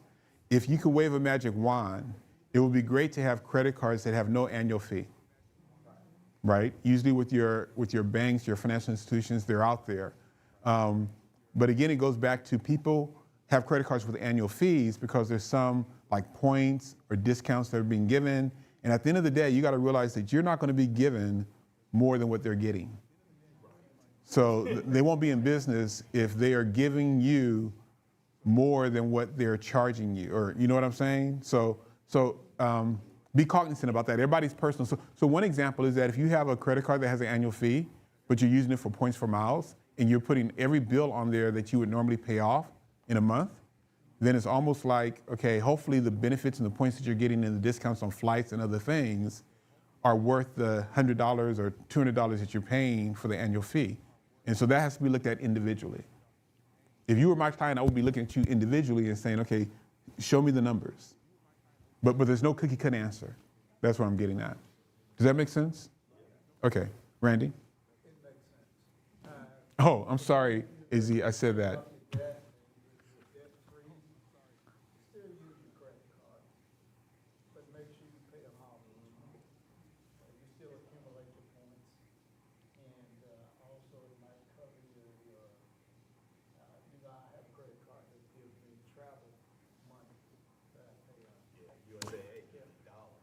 Yeah.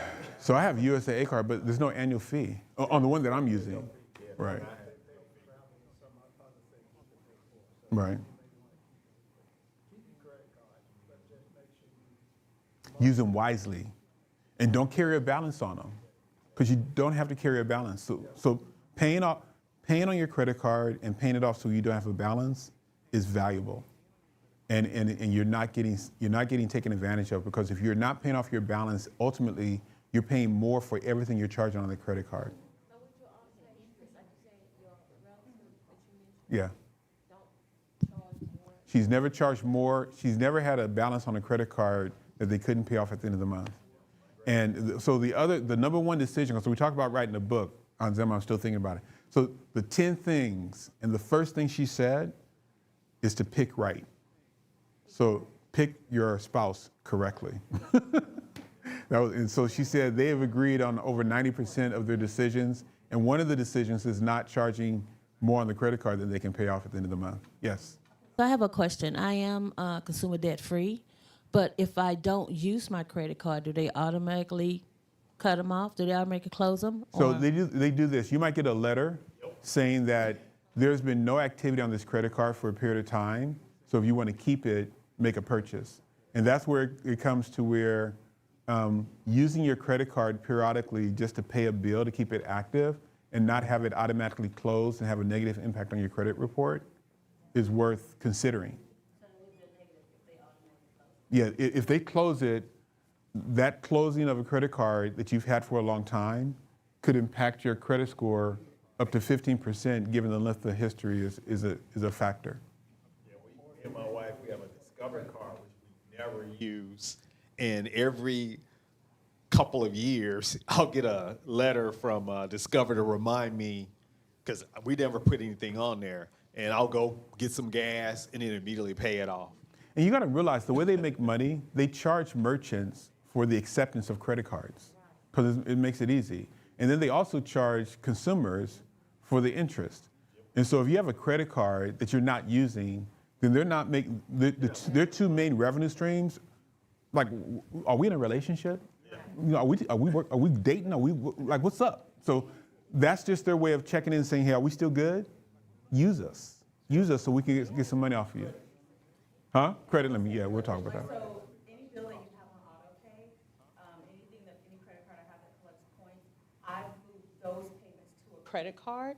So it's getting paid off every month. It's coming off anyway. So that's how I've been trying to not leave money on the table with using points. And so my card, like a, not card note, but a cell phone bill goes onto one of my credit cards and I pay that month, pay it off every month anyway, so. Okay, so on the interest rate, if that's like 29%, how would you do that? You know, you saying charge something and you're gonna pay more than even. Great question. So here's how it works. Here's how it works. You charge something on it, but pay it off, because you have a 25-day grace period before the interest. Yeah, exactly. So the only time it's not in your advantage is if you have a balance on that card. If you have a balance on that card that's already accumulating interest, and then you charge on it, and then even if you pay that off, the way they're calculating the interest, they're still getting you. So the only way to really make sure credit cards work in your advantage is to make sure that you have paid off the balance, you've gone through a full cycle where the beginning balance and the ending balance on 1 month is 0, And then when you start charging and paying off within the cycle, they're not charging you any interest. But if you have any balance at the end of that period, and then you charge, and then you pay off what you charge, and you think you're getting advantage because you're still paying off what you're charging, they're still getting you. So I would say have the discipline to not charge on the card at all until you get through one cycle of a zero balance in the beginning and the ending, and then start the system of never having a balance that you can't pay off at the end of the month. Ignore that minimum payment. Yeah. Pardon me? Yeah, I want to talk about that too. So, and what you can do is like if you got a card, sometimes you can have that 0%. I transferred to the 0% and paid it, you know, before the interest even kicked in is a good thing too. Yeah, so I would tell you that usually works. You got to stay on top of it because here's what happens. They will charge you 3% for whatever the balance that you're paying over. But if you're paying like 30% or 28% on that credit card, then going and just getting charged the initial 3% for, let's say, a 6-month or a 12-month zero interest, and then you're able to pay that off in that period of time, that's to your advantage. But if you miss a payment or you don't follow the rules, then all of that interest that's been accrued is going to come back on the card. And so it's just more work. And so whatever the work is, you got to do it. I'm going to share with you one of the strategies for getting out of debt is just identify what your debts are and then aggressively attack it using either an avalanche or snowball effect, and I'll tell you what those are, until you get out of debt. But it helped me because, like you're saying, go ahead and make sure you paid it out within that period. Yeah. I got charged that little bit, but it was better for me than getting that 29% interest, you know, every month. So I would tell you. Zero and paid it what I was trying to pay off. So for some people, staying diligent with that makes sense. For other people, it doesn't. They get caught. So let's talk about what Easy was asking about. How do you establish credit? What things do you do to either establish credit or to improve it and keep it positive? So number one, you got to get your credit report and know what's on it. That's the first. You got to know, right? Knowledge is king. So knowing what's on it, so review your credit report for accuracy and remove anything that's not correct. And then pay bills on time. I can't say it enough. What is it? Pay your bills on time, all the time, every time, right? So do that. Just start that from day one going forward, regardless of the past.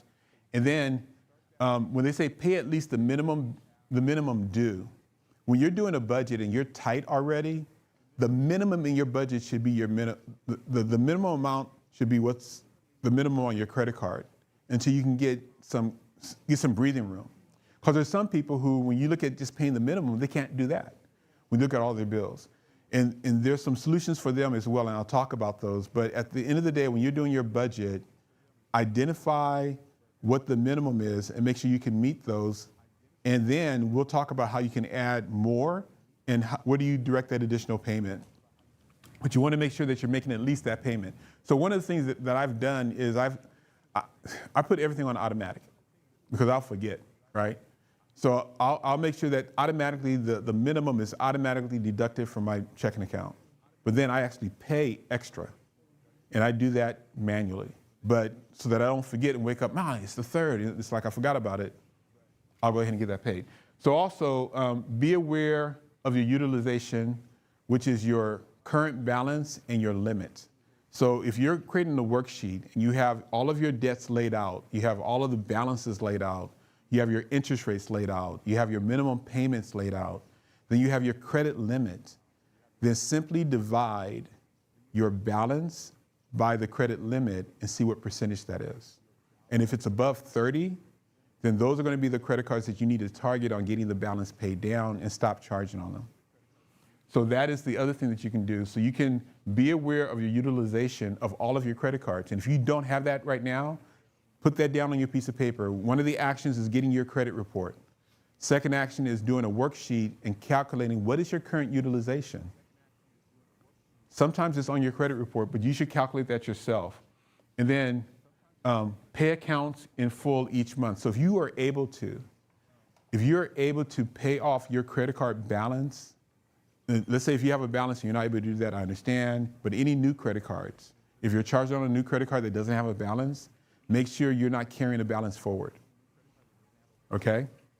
And then You can go to myfico.com to learn about your score components, which you just went over. Some of these Credit Karma or the other things that you can see what your credit scores are, it will tell you what are the positive things on your credit report and what changed to reduce your credit score. But at the end of the day, I don't want you to get focused on that number. I want you to get focused on your goals and what you need to do to practice sound money management practices in the future. Be focused, right? So those are the things to have a positive impact. If you're reestablishing your credit, right? Sometimes people don't have a checking account or a savings account. That's always good to have. And you don't have a checking account or a savings account for a number of different reasons. It could be that you were at a hard time and you had a lot of insufficient fund fees, or you're not considered from a bank a good risk. But I would say there are banks out there that will give you a second chance and establish a checking or savings account. For some reason, they always ask you that on your credit report or your credit application, whether you have a checking account or savings account. So having one is better than not having one. And then repay old debts. That's where I would encourage you to talk to your certified credit counselor, because it depends, right? If you have the ability to pay off your old debts, I'm never going to tell you to not pay off your debts. But you got to be strategic about it. And that's where every individual is different. But if you have the ability to pay off your debts, do so. I had a client once that got into a windfall of money. They were having some hard times and they had to live on credit card debt. But when they got the windfall of money, they got back pay of a year income. And so the first thing he did was paid off all of his debts, right? So, and that gave him breathing room. But then the most important thing is making sure going forward, he has a budget and a cash flow that doesn't put him in a situation where he has to charge again. So if you have the ability to pay off your debts, reestablish consistent payment history. So what that means is simply going forward, forget the past, going forward, just pay consistently, right? That's what you do. If you need a down payment, sometimes it's going to require one, have one. Obtain gas or retail cards. Those cards are easier to get sometimes than an unsecured credit card. Because a gas card, everybody needs gas. They figure, hey, you pay that off because everybody needs gas, right? So if you don't have a credit card, see if you can get a gas card. But the goal with the gas card is not to charge and keep a balance on it, but to charge it and pay it off, right? So see if you can get that. Obtain a secure credit card. I talked to you what a secure credit card is. If for any reason you can't get an unsecured credit card, get a secured one. So you should be able to save money into a bank account and not touch it. So even if it's a $100 credit limit, there are companies out there that will give you one, like USAA. If you apply for a credit card with USAA and you don't get approved for an unsecured credit card, they will give you a link to apply for a secured credit card, right? So there are other companies that will do that. So check with your banking institution if you don't have one that can do that. Obtain a small loan from a credit union or bank. So credit unions are easier to work with than banks at times. Or go to a community bank, a small community bank, and let them know that you're trying to reestablish credit. And if you go there and get some kind of personal loan, possibly, if you can qualify for that. Also consider utility or renting, consider contacting your utility company and getting them to report on your credit report your consistent payments on utility bills. That can improve your credit report. The last thing you can do is you become an authorized user on somebody's credit card. So an authorized user means basically you want to make sure that they got good credit, but you're not just a co-user, you're like an authorized one. So their reporting of credit is going to be on your credit report, and so that's a positive as well. The other thing that I've done, but I would not advise people to do, is be a co-signer on somebody. Like for example, a family member needed a car, and I went ahead and out of the goodness of my heart co-signed, and you know who's making the payments for that car right now, right? Yep. But it's improving the family member's credit. So I'm telling you, there's a reason why you don't do it, but I did it because my brother would tell me when I'm doing things like that to check me, he would say, can I move in with you too? So go ahead. What's your question? So with your situation you just mentioned, you're now making the payments on that. Yeah, that's why you shouldn't co-sign. Right, but also when you co-sign and the person doesn't fulfill their end of the bargain and you have to take over, is that affecting your credit as well? No, that's why you shouldn't co-sign. So here's the deal. If I didn't pay, it would affect my credit. That's why when I'm co-signing, I'm thinking, okay, well, you know how they say when you give money, don't like expect it back? So when I co-sign, I assume that I will be paying for that car. And I was right. No, it's not affecting my credit. Well, it is affecting my credit. It is affecting my credit. Yes, it is. So yes, it is. But it's not negatively affecting it in the standpoint to where I'm not making payments. If I didn't make a payment and my family member didn't make the payment, then it would negatively affect me. It is affecting me because it's considered now on my credit report. So it's it's one of the loans that I have, which is what it is, right? It's improving my mix of loans. Okay, because I'm making sure that the person who decides to co-sign, Mm-hmm. if the individual that they're co-signing for, they fail to know do their part, you're taking over. And if you don't make the payments, it's going to negatively affect your credit. You got it perfectly. When you go to get a loan. Yeah, it's another loan that I have. So that's why, again, I'm recommending that you don't do it. But, I'm just telling you that, look, life happens, right? And I did it for my own reasons, but I did it knowing that was like me, okay, I'm getting another car. Right? Exactly. But, my standard is that don't do it. And look, when you get advice from people, you got to realize that everybody's situation is different. So you got to discern quality advice for you, and that doesn't mean that applies for everybody. That's why I say that this is general information purposes. If you want to get a recommendation for your specific needs, you definitely need to relate and talk to a financial professional within that category, right? But easy. You asked a question earlier. This addressed some of that. Do you have any other questions regarding how to reestablish credit? You good? All right. So, co-signer authorized user, right? Just talked about that. What you gotta do? Call Clifton. Right. So here's what I'm going to suggest. If you want to get out of debt, you guys want to get out of debt? Okay. Listen, you listening to me? First thing you do, follow my lead. Get your credit report and make sure you know what all of your debt is. Got to know what you're working with, right? When you look at your credit report, I want you to identify your debt table. So list out everybody that you owe. List out how much you owe. So you can make two columns for payments, because the first column I want you to put down what your minimum payment is. The second column could be what you are actually able to pay, which is above your minimum. But you got to have both numbers, because what we're working with, I want to make sure that you're taking care of some of your other goals too, because paying yourself is still more important than paying somebody else, right? When it comes to, these credit card companies, they still going to make money whether you pay them or not, right? So you got to have your minimum payment, and then what you're paying, your due date, because you don't want to miss that, and then your interest rate. Even if it's a special interest rate of 0% for 6 months, got to make sure you know that.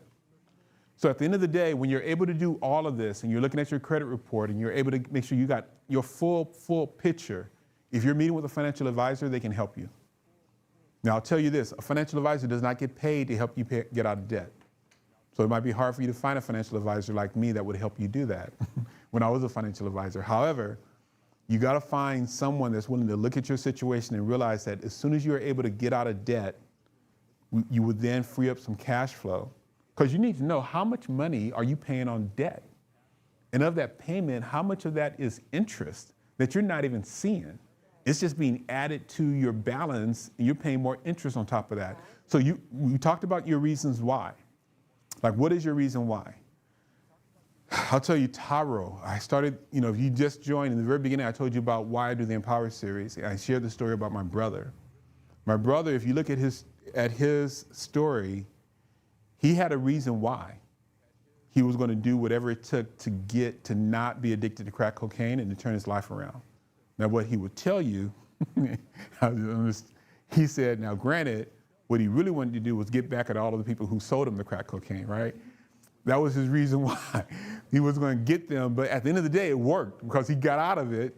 So it doesn't matter what your reason is, you need to have one because it's going to get tough, right? So have a reason why. And what of it could be when you see how much money you're paying and you're not able to allocate towards your goal, your financial goal, your retirement, or your kids' education, or whatever it is you want to do, that might be enough for you to know. So I would encourage you to do this as step number 2, and then articulate your reason why. But it starts here. If you don't do this, I can't help you. I've helped many, many clients get out of debt fast when we did this. I've seen other people not get out of debt because they never did it. So then when you do that, you have 2 methods you can follow. What's called the avalanche method. That's focusing on paying off debt with the highest interest rate first. So you'll be able to know which one has the highest interest rate. You'll be able to know what your total cost of carrying that debt is. And you'll say, okay, I'm going to attack this one first. That's what I'm going to do. I'm going to attack that one first. So hold on for a second.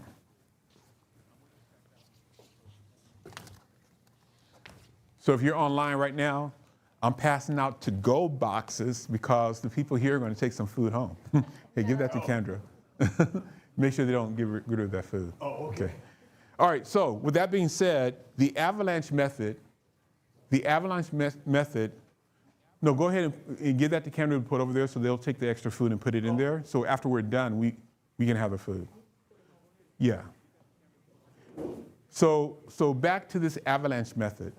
This is focusing on the debt that has the highest interest.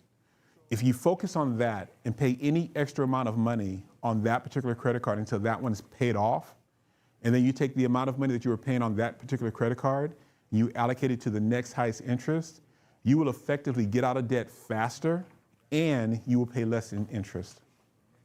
So that is the first method to look at. And if you create the worksheet that we talked about here, you'll have all of the data to do the analysis and see how quickly can I get out of debt if I follow that system. The next system is called snowball.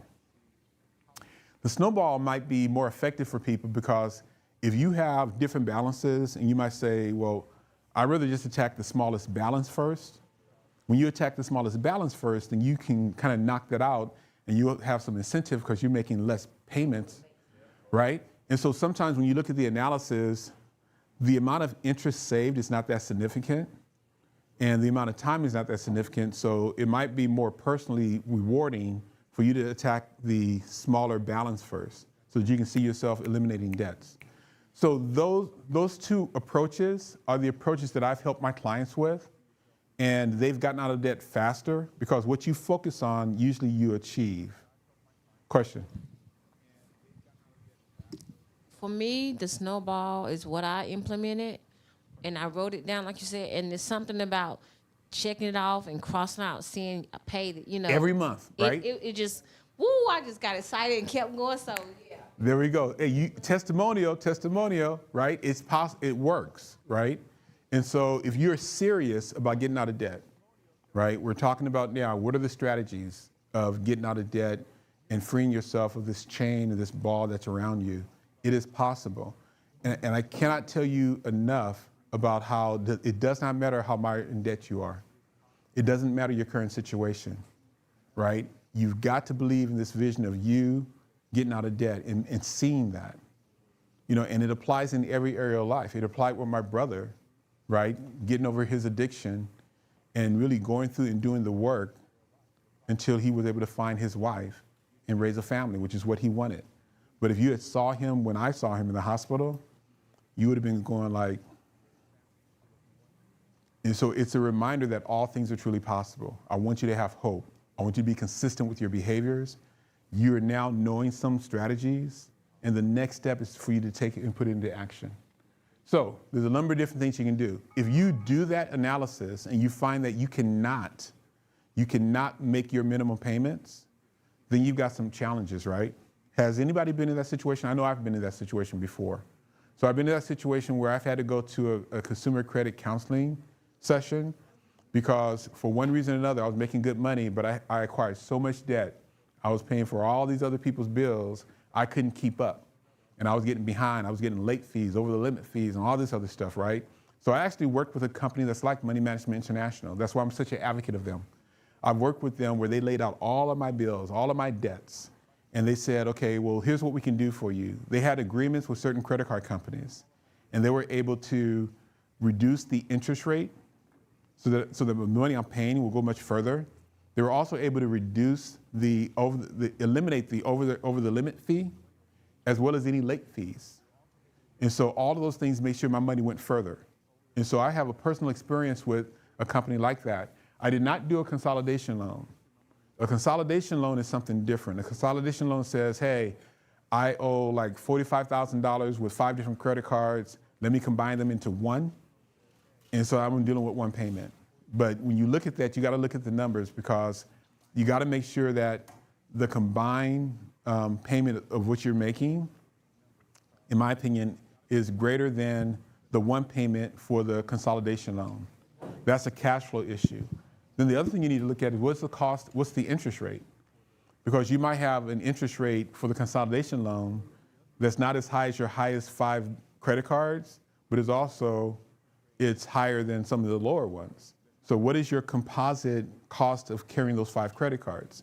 So working with a financial advisor to do the analysis to look at, are the terms of a consolidation loan really in your best interest? Yes.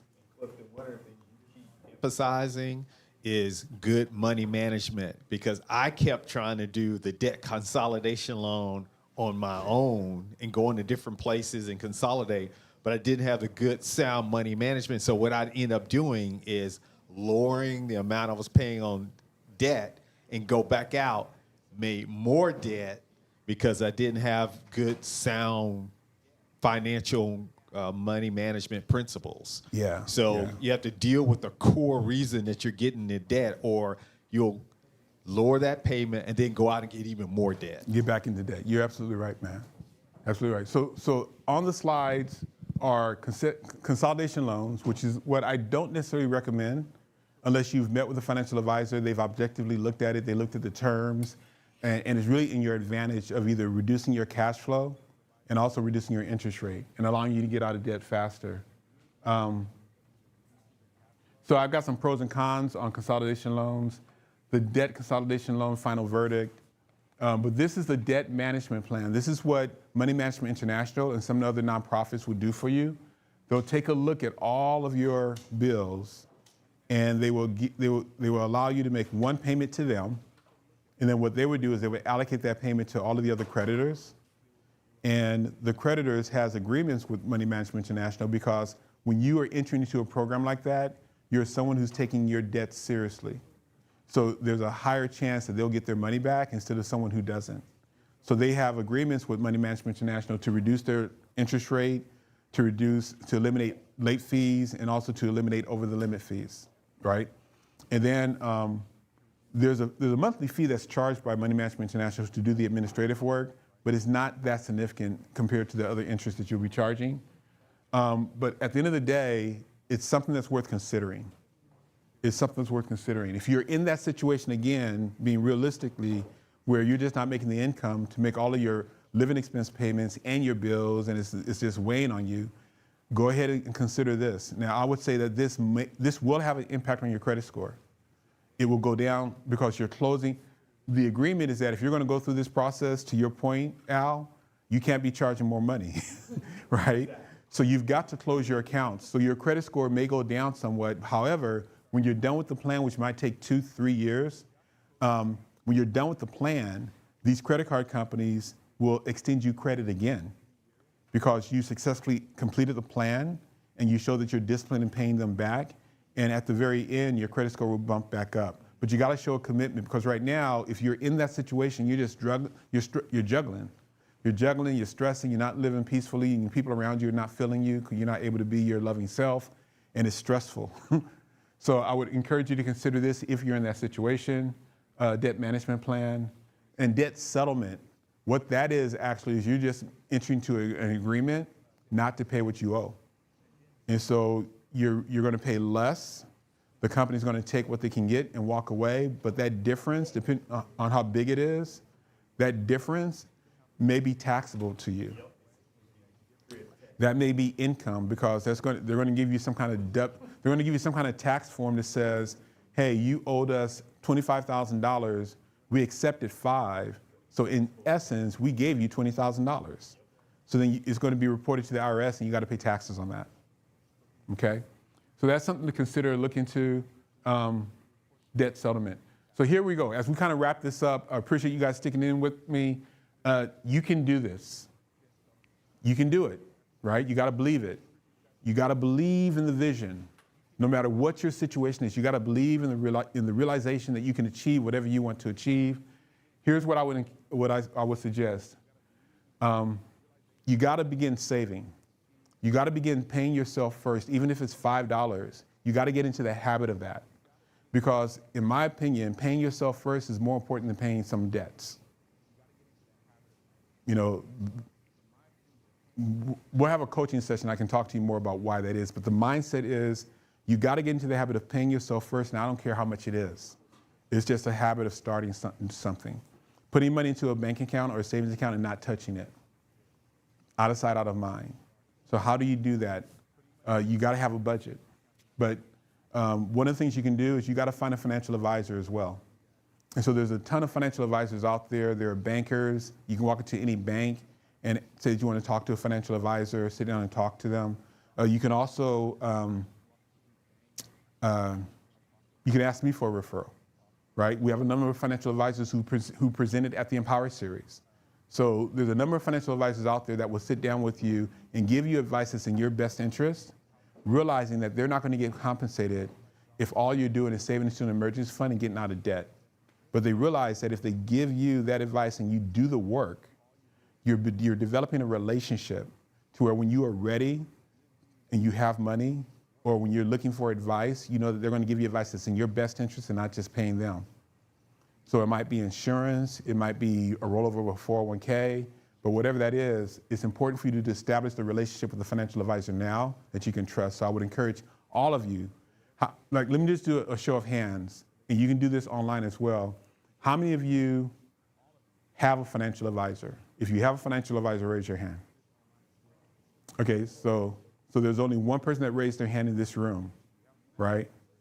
Yeah, that's you. Okay, so I don't know how many people online are raising their hands because I can't see right now, but if you don't have one, put that down as another action. So I said, you get your credit report, fill out this list of your debts, right? Get a financial advisor. If you don't know of a financial advisor, then I expect you to email me at thrive@empowerseries.com and ask me who I would recommend, okay? So get a financial advisor. Use credit responsibly. We've been talking about that. What behavior should you implement going forward in not charging what you can't pay off? So begin using credit responsibly. Have adequate insurance. And I say have adequate insurance because at the end of the day, you know, time is not running out, but your life is, right? And if you got somebody who's dependent upon you, dependent upon your income, you got people going to be negatively impacted by the debt that you have. If that debt is going to go towards, getting your assets, if you have a home, those debtors may make a claim against your home, which is maybe one of the biggest assets you have. If you have people who are dependent upon you, and you do not have some type of life insurance to help your surviving family members navigate the financial waters while they're going through emotional distress, then it's all about your priorities. Like, it's what's important to you. So I'm not saying that's important to you, but it would help if you look at generational wealth, having life insurance. So have adequate insurance, then curb impulse spending. So let me ask you this. I know women like to buy a lot of shoes, right? Do I get that right? So what's the comparable for men? So if shoes, if cars, whoa. So look, shoes is still a good deal then, I'm thinking, right? So it's like whatever it is, whether it's cars, whether it's happy hour, whether it's shopping, whether it's Vegas trips or whatever it is, curb your impulse spending. At the end of the day, I met Roland Parrish. So Roland Parrish is a McDonald's franchise owner. He owns 25 McDonald's in the Dallas-Fort Worth area, and he's the second largest minority McDonald's franchise owner in the nation, and he's here in Dallas. So I spoke to him recently at an event. He took a picture of Aunt Selma's book too, right? But I spoke to him. He was sharing his story because he realizes that he stands on the shoulder of people who come before him. And I'll tell you his why, and then I'll tell you what he said, and hopefully you'll listen to that. He was saying the reason why he works so hard and the reason why he's doing all the stuff that he's doing, because people didn't know that when he first started his McDonald's franchise, they required him to work 25 hours a week at a McDonald's at no pay. And then he also had to make money, so he had his own accounting firm that he worked 50 hours a week in. Then he had some other side gig. In total, he worked 85 hours a week for a number of years before he was able to get his first franchise. And he said the reason why he worked that hard, his reason why is because it wasn't necessarily his father, but it was his grandfather. He found out that, you know how you have day workers? His grandfather was a day worker, and he would have to go to a spot at 6 o'clock in the morning to determine if he had a job. And the employers would put out shovels. Like if they needed 6 workers, they would have 6 shovels. If they needed 1 worker, they would have just 1 shovel, right? And so his father had to work, and he wanted to be there at 6 o'clock, before 6 o'clock, so that if there was only 1 shovel, he would get that shovel. So he had to be there at 5:30. So he not only woke up early, but he had no soles on the bottom of his boots. So he had to fill the bottom of his boots with mesh wire. And then he didn't really have shoestrings, right? Then he had to use wire to tie his shoes. And then he walked a certain number of miles to get there by 5:30 every morning, just so that he would have that 1 shovel if the case there was only 1 worker. And when he was sharing that story, he started crying because he realized how hard his grandfather worked. And when he realized how hard he worked for that, he said, when it came to his work ethic, it's nothing, because he realizes that he stood on the shoulders of his grandfather. So I share that story with you to say, what are you working hard at? What do you want in your life that you're working hard to do? My father worked 2 jobs. He worked 36 years for the post office, and of 12 of those 36 years, he worked for the Los Angeles Independent School District. And he did that so that he can pay for private school for all 3 of us. And he did that for 12 years, and I didn't really appreciate it then, but when I look back at what my father did and the sacrifices that he's made, like, you can't tell me what you can't do. So that being said, curb your impulses and budget. That's it. It's as simple as that. If you need help doing that, then there's resources around you. You know, Empower Series is a resource. Here's a resource right now. You can take this down. I recommend Money Management International. They are the largest nonprofit organization that provides financial education and counseling in the nation. So they provide counseling for budgeting, counseling for debt consolidation, bankruptcy, student loans. You call them at this number, and they will give you a counseling session at no cost. Now, there's certain things that they do charge for, but your initial consultation, talk to them about your goals. 866-889-9347. Again, that information is available in the link. If you click on the link in the description underneath the video, you'll get it. So they do credit counseling. They have credit counseling services. So if you're in a situation where your monthly bills are greater than your ability to keep current with your debt, they will help look at your situation and let you know if they can assist you with a debt management plan. Not a consolidation loan, but a debt management plan to help you get on your feet again. It is worth doing. I personally had to go through this when I was here in the 1990s, right? And they're 24 hours a day, 7 days a week, and it's free. So what we do is we connect you with resources that can help you take your next step to achieve your goal that you don't have to pay for, but you got to pay by your sweat equity. And then the last thing I will refer to you is there's an e-learning resource that Money Management International has. Again, the website is up here in the handout, but it's learn, Learn, .mmiuniversity.org. So MMI stands for Money Management International. So it's learn.mmiuniversity.org. It has a ton of resources, e-resources for you to educate yourself, empower yourself, and again, it is free. So there's a lot of companies out there a lot of individuals that will help coach you financially, and they will charge you, and there's no problem with that. They're ethical. There's an organization called Thrivent Financial. They have a free service, which is a financial coaching service. It's not the financial advisory piece. It's a nonprofit, and all they do is take you through financial coaching. I will take a look at that information. I'll send that to everybody if they're interested, but you got to email me at thrive@empowerseries.com. But they do financial coaching, and there's no charge for that. So I believe that there are resources around us that are being underutilized. The Empower Series is about connecting you with those resources to help you achieve your goal, whatever that might be. So we could take a quiz, but you can look at the quiz and take it later. I really hope that I've given you value. I hope that I've given you hope by sharing with you my personal story. My brother, he gives me hope all the time.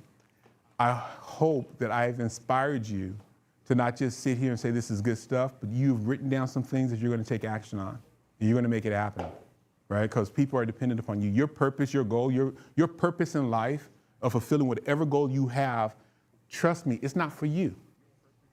It's for somebody else. It's for the people who are watching you. It's for your family. It's for the people you don't know who's eyeballing you, right?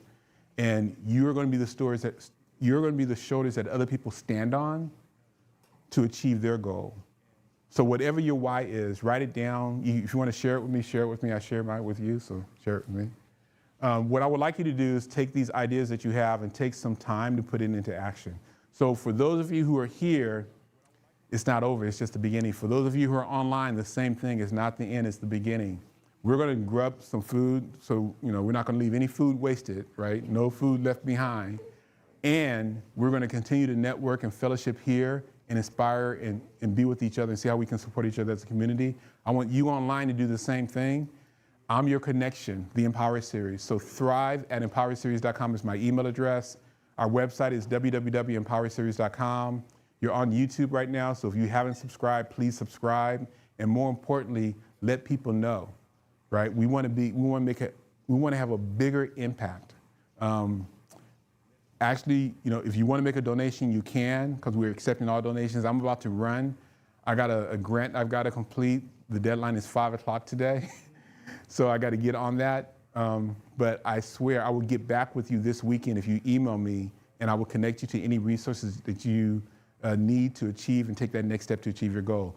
Every month we talk about a different topic. So in January we talked about goal setting, because we got to have a vision. We got to have goals and specific goals. In February we talked about entrepreneurship, because we all have an idea that whether it's in our current employment situation or if we want to be an employer, we all have an idea that God has given us that if we are bold and daring enough to take action on, can take us to a next level bigger than what we can ever imagine. Today we're talking about credit, because a lot of times that's the anchor and that's the block that's in front of us, that's preventing us from thinking that we can do more than what we can do. So whether it's an addiction to narcotics, or it's an addiction to spending, or it's an addiction to TV, or it's an addiction to whatever you're addicted to, you can break the chains of that. See the connection between my first story and what we're doing now? So you had to stick with me on that, right? So you can break your addiction. And then I would tell you next month, we're going to talk about financial literacy to increase your financial literacy IQ. In May, we talk about finding scholarships for college. In June, we talk about home ownership. In August, we're going to do something about growth mindset, because our mindset is the biggest thing there is. I may have skipped July. July is physical fitness. And then in September is life insurance. In October is estate planning. And in November, we're going to share an inspiring story to see how somebody's put this all together, and they're on their journey, right? And nobody's, the road to construction is always the road to success is always under construction, right? So take the time and identify right now, what will you do as a result from watching this show, as a result from watching this now? Don't let it go. Capture some things. You can always come back and watch this again. For those of you who are here, it's on YouTube forever. Share this with other people, but more importantly, take the time now to write down what action you're going to take next, and you can share that with us. Keep it to yourself. It doesn't really matter, but what I would ask you to do is to do it. If you're still with us online, thank you. I'm looking forward to hearing from you. I'm going to send out a link and put a link underneath this video for a survey as well. So please take the time and give us your thoughts. Until we meet again, I want you to be empowered and inspired to thrive. Thank you.